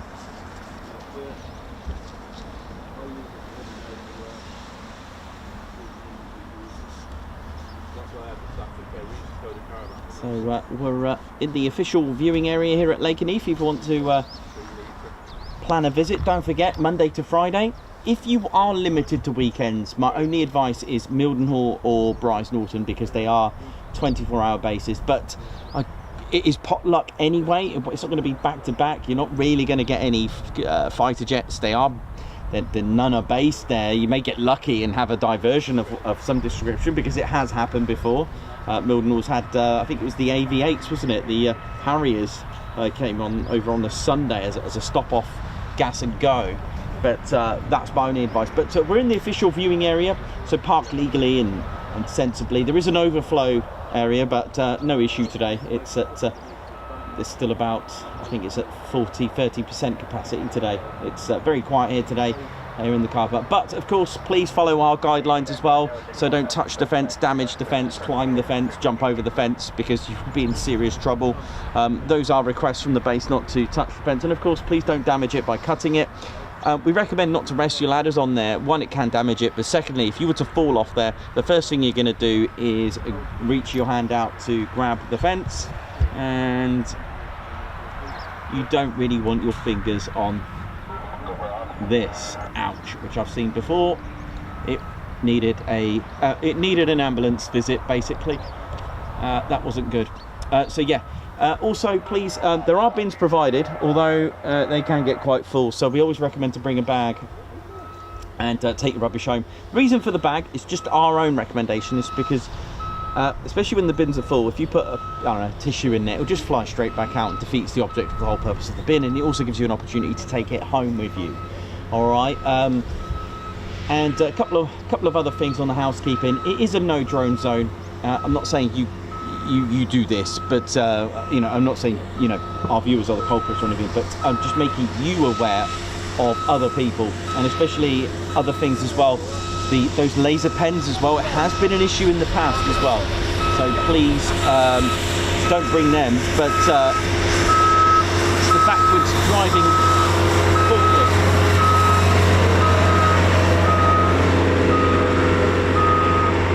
Yeah, so sadly this day and age that we live in, you know, you've got to be, for the regulars, you know what to look out for. I can tell you right now, everyone's here plane spotted, but you will know when someone's not quite right. If you spot anything suspicious, we can do a lot more outside the wire than inside the wire. We're an extra form of security for the base, so if you spot anything suspicious, of course, without shadow of a doubt, if it's an emergency, 999 straight away. But if you have any issues and any concerns, ring the base and let them know if you spot anything untoward. And also FOD, we've seen a huge piece of plastic, which is basically an engine killer, just fly across onto the run. Well, it was heading to the runway, so ring the base. Live on the show, I've done that before, and live on the show, rang about the PAPI lights not been on. It can be a lifesaver, you know. It's so yeah, just, you know, it's that. Sadly, it's the times that we live in. There's not a lot we can, you know, we can't stop it, but we can prevent anything from happening. I mean, I've made a lot of phone calls to the base regarding a few things. Just don't want that situation, you know, rather be safe than sorry. Also, another thing as well, which I saw it on a Facebook post about a year and a half ago. There are no signs for this, but it makes sense. But there was a sort of like a reminder not to do it, and it came from the base actually. If you are coming, because obviously this time of year it's going to start to get dark early, 3 o'clock in December, it'll be pitch black here. When you'll come in at night as well, just be not mindful with your lights. The flash on your camera can put a pilot off. And I have seen a reminder, please can you not use your flash at night. It's not signposted anywhere, I get that, but it makes sense, you know, to turn it off, because imagine a pilot coming into land, because flash guns on cameras are very, very bright, believe me, especially when I was doing wedding photography. Some of these can produce some super flash as well. They are pretty bright and leave you with light spots, so I can imagine that really being off-putting to a pilot as well. So yeah, just be mindful, especially this time of year, and if you're coming to see some night flying as well. So just again, a Ted Coningsby, just a little recommendation as well. But that with the flash has come from the base itself, that one. Yeah, sadly it's looking a bit emotional down by the bin. It's full and there's just stuff everywhere, but I'll sort that out. I usually do a little litter pick at the end of the show. If you are going to be a litter picker at the end, please, if you are going to do that, I've seen people do that and it's so cool. You can either use the litter pickers, or please at least minimum wear gloves if you are going to, you know, do the good thing and be a good citizen. Right, back to the show. If you just joined us, they're using runway 05. The runway numbers have changed. Let me just see if the markers have actually changed. Just have a look. No, that still says 24 over there. I believe the numbers have changed.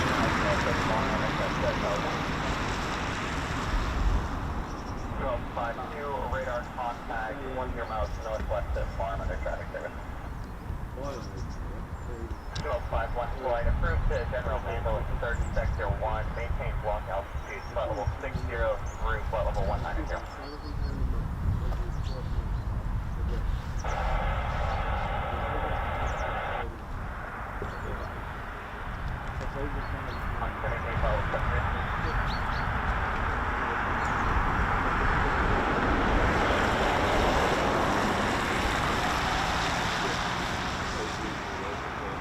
And of course, don't forget to hit the like button, ladies, gents, teddy bears. And if you just joined us and love military aviation, subscribe. Help the channel.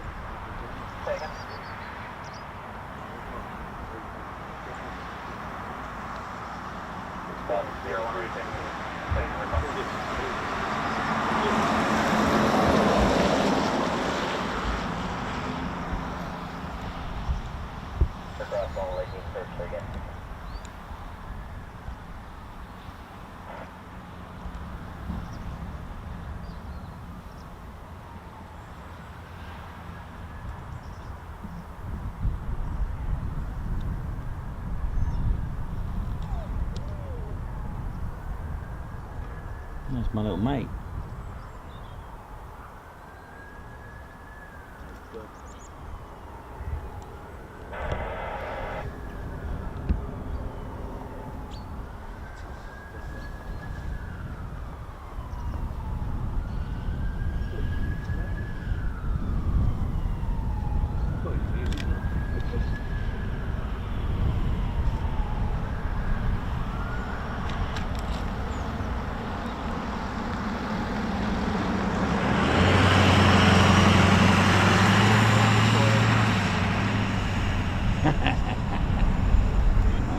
Always here, isn't he? Pardon? No, you must do that way.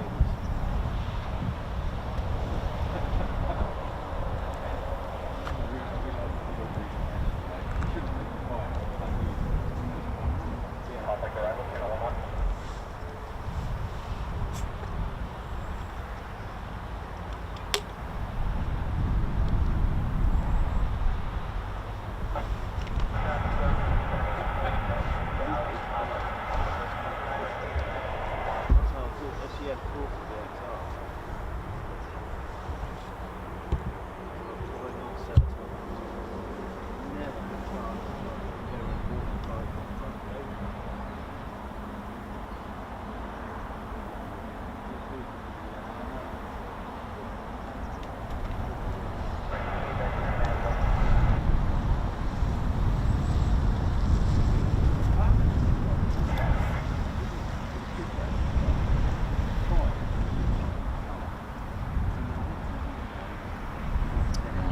They're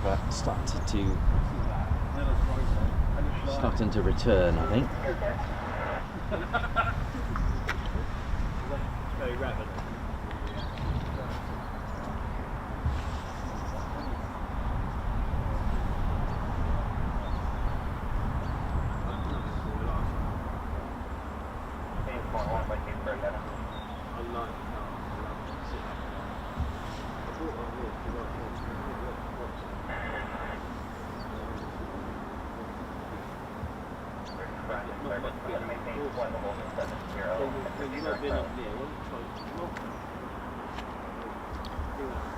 Possibly entering Point Charlie. So remember,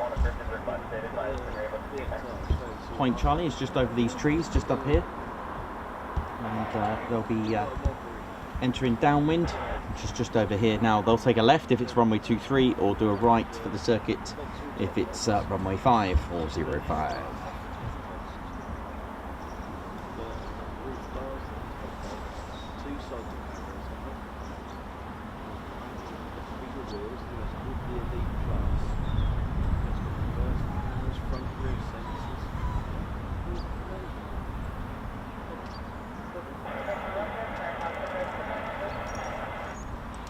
Go that way.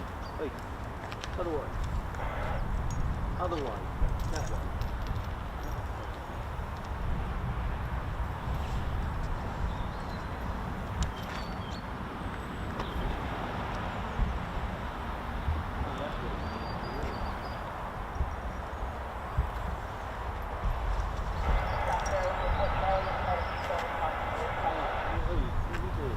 Yeah, so they're very close now, I believe. Sounds like Point Charlie, just over the trees. Stand by. Oh, yeah. And we took a look at it, and I weren't too keen. I went, I don't know, it's boxing. We now had it 4 years, and the only thing I've had to buy for it was 2 wheelbarrows on front. Rich Peacock, thank you very much. I'm so glad I found this channel. I was always under the impression that pilots had limited flight time. I didn't realise until these streams that you could experience so much. Oh, absolutely. And the good thing is, I say it's a good thing, you just don't know what's going to happen. Every day is different. You know, because of the military nature, there are no publicised times. You just turn up, rack up, hope for the best. Literally, wasn't expecting them to start at what, 7:30 this morning. We've had earlier, we've had 6:40. It's been the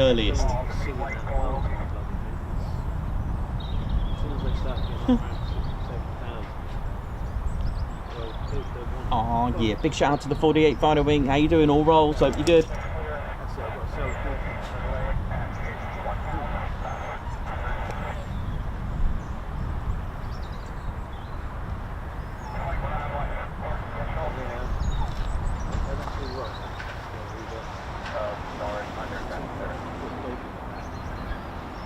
And if they're if the pilot's saying initial, it's just over here, heading towards us, and then brake. On our screen, they'll brake left. On our screen, of course, to the pilot, that's braking right. Sounds like they're on initial. Some Charlie, some initial. Let's get ready for them. Let's see what they're going to do.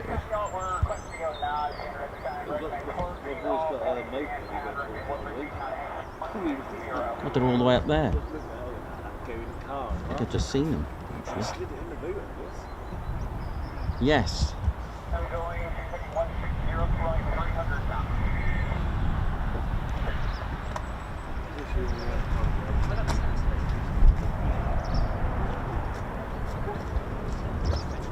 Aircraft appointment patterns are now closed at Lakenheath. Expect sectors to be active.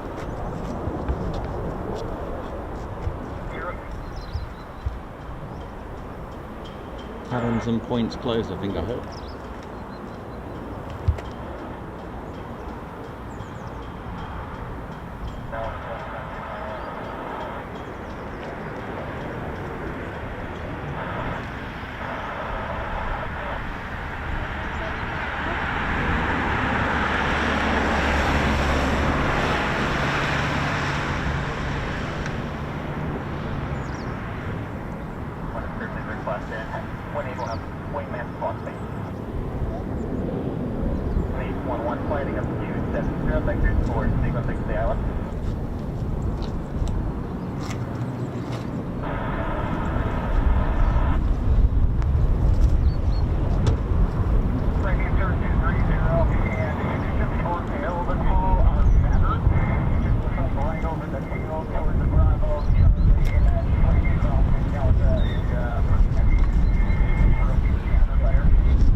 Teddy bears.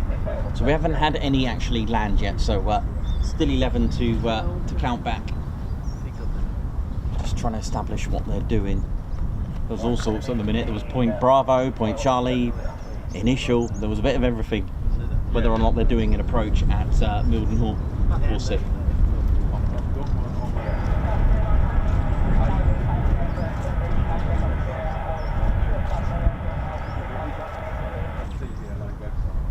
That's fine. We're good. It is, but I'm like, I've got private plate on this and mine. This is R30 now, mine is R31.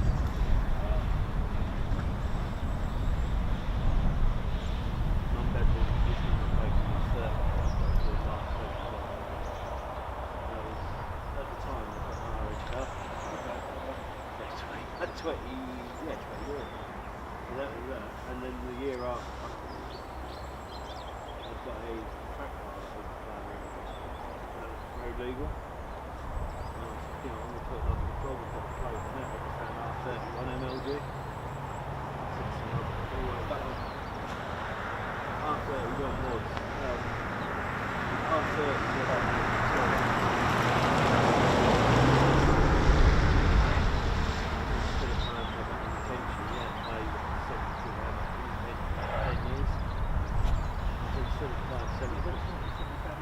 No, it's 10 years. If you put it on your car and then you pay your tax on the car, that goes with it. But if you put it in retention, can, but it's like putting a tail saw. Obviously that's free, but the put a number plate is in retention 70 pounds for 10 years. Or yeah, which I didn't know.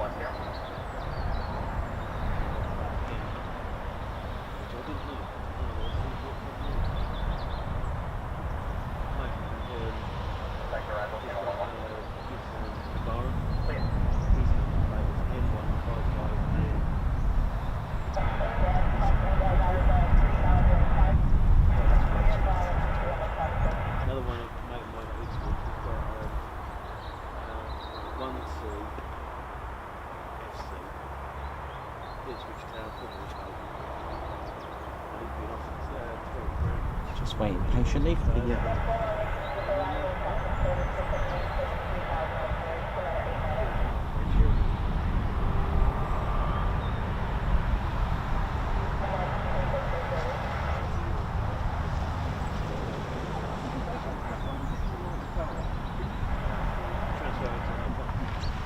If I sell this, say this afternoon,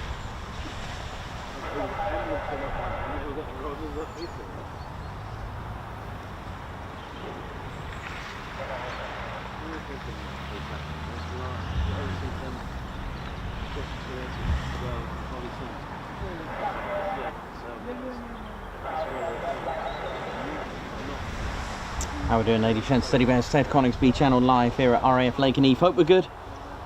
Won't be too long now till we get the arrivals. I think they've gone over to Mildenhall for a little visit.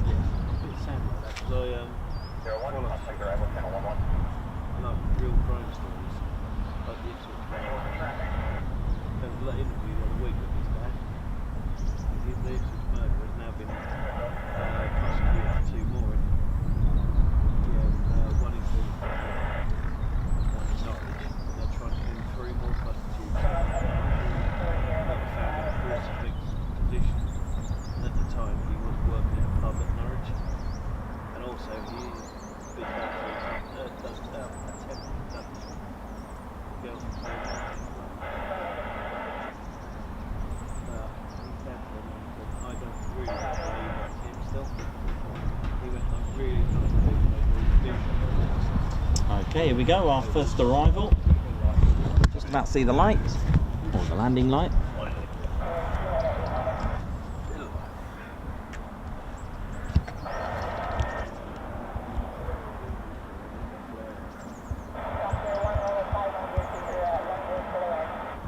Clear to land.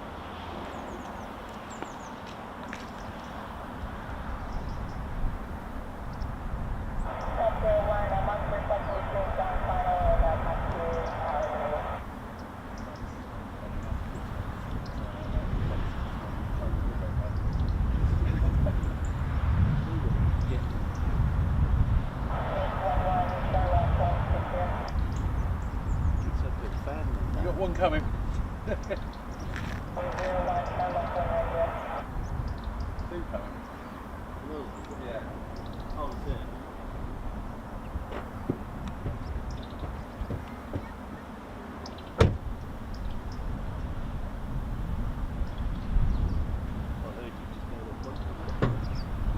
Oh, that was a bit smooth. No swirly dirlies either. And that's one back. 10 to go. And there's another one.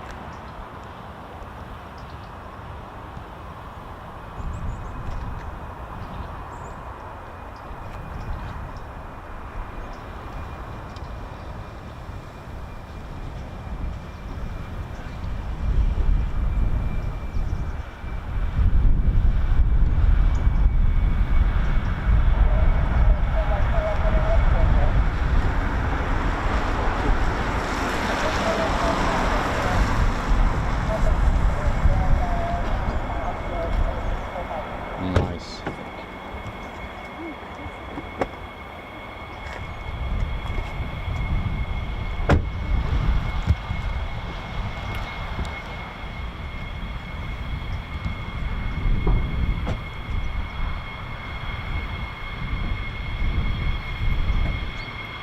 Beautiful F-15 Strike Eagle.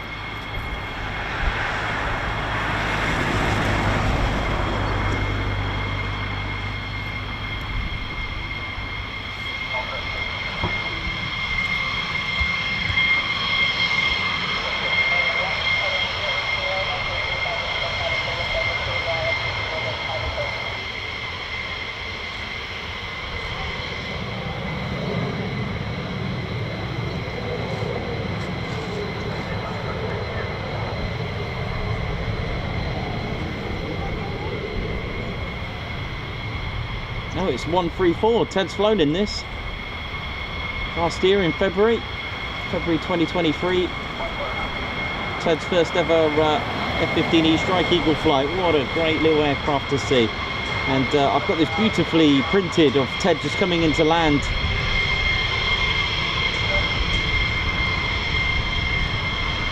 And I can see that Ted's sat quite nicely with the pilot in his jacket. Absolutely brilliant.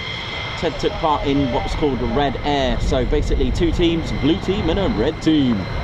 And the red team actually, they're the bad guys, but the blue team are expected to win, of course. And the pilots can wear red patches, and our patch given to the pilot for flying Ted was red. So I've got a lovely photo of the 492nd Fighter Squadron pilot that took Ted on the flight.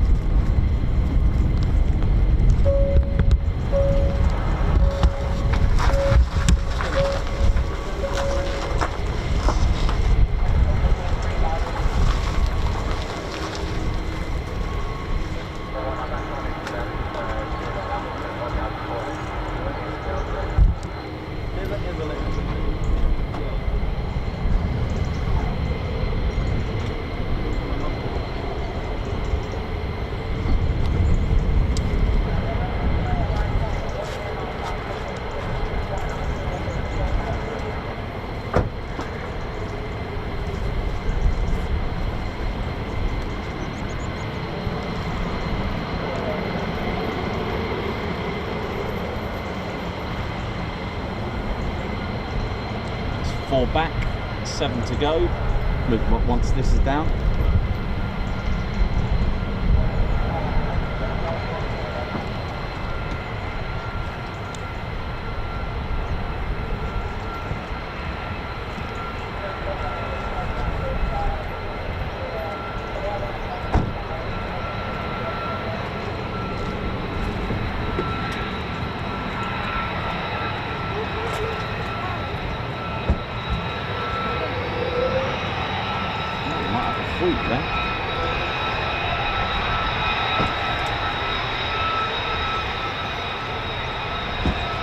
F-35A of the 495th.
Oh yeah, you're alright. Okay, yeah, good, thanks, man. It's 4 back, and here comes another one as well.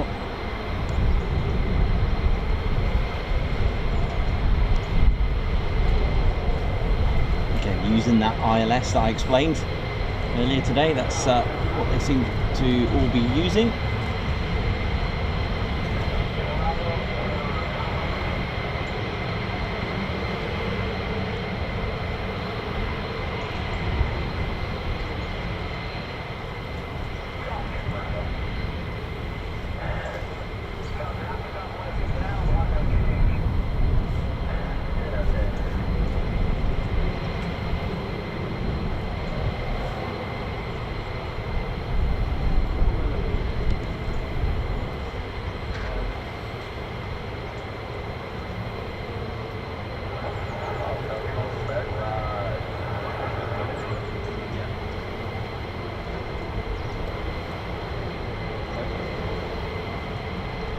Back, here comes number 6.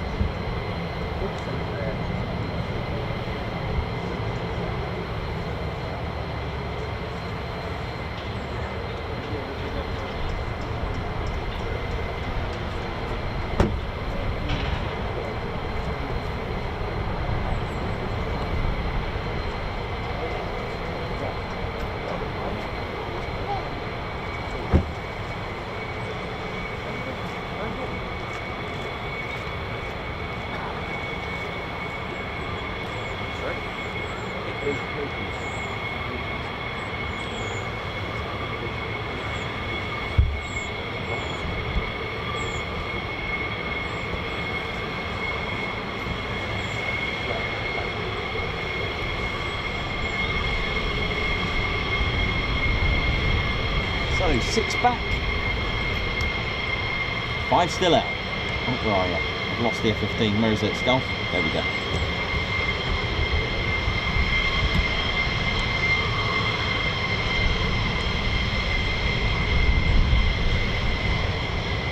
But Ted flew in tail 134 that we can just see here. Beautiful. February 2023. And as I said, it's Red Air it's called. And I can't believe we're seeing it. It's such a cool aircraft.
F-15's taxiing down the catwalk, as we call it. It's a TCS phrase. Don't forget, TCS, always original, always being the first to bring out catchphrases, yo-yos at air weapons ranges, and anything else that goes with it. Oh, and bad weather.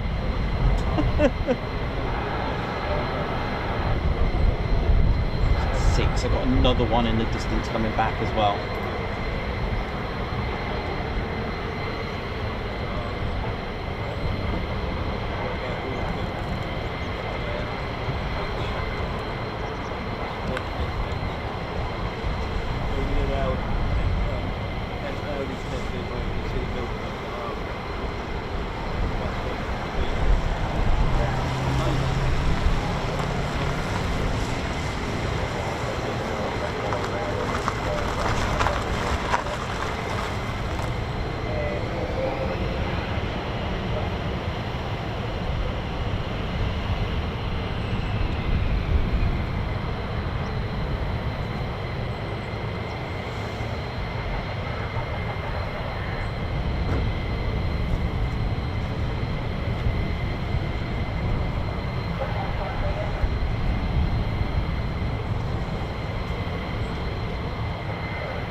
And the 8th one just behind it, and the 9th seem to be all be coming back now.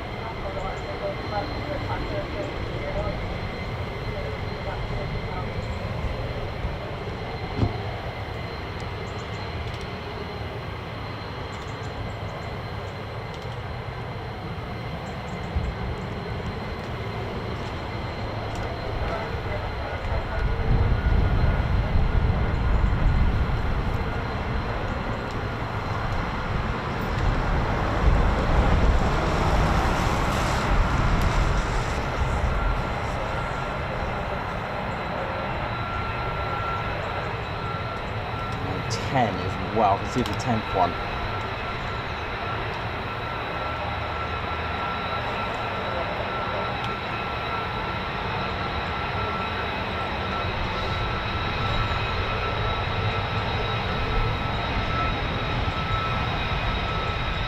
Look at that. You can almost draw a line. See, they're using the ILS that we spoke about today, establishing the localizer and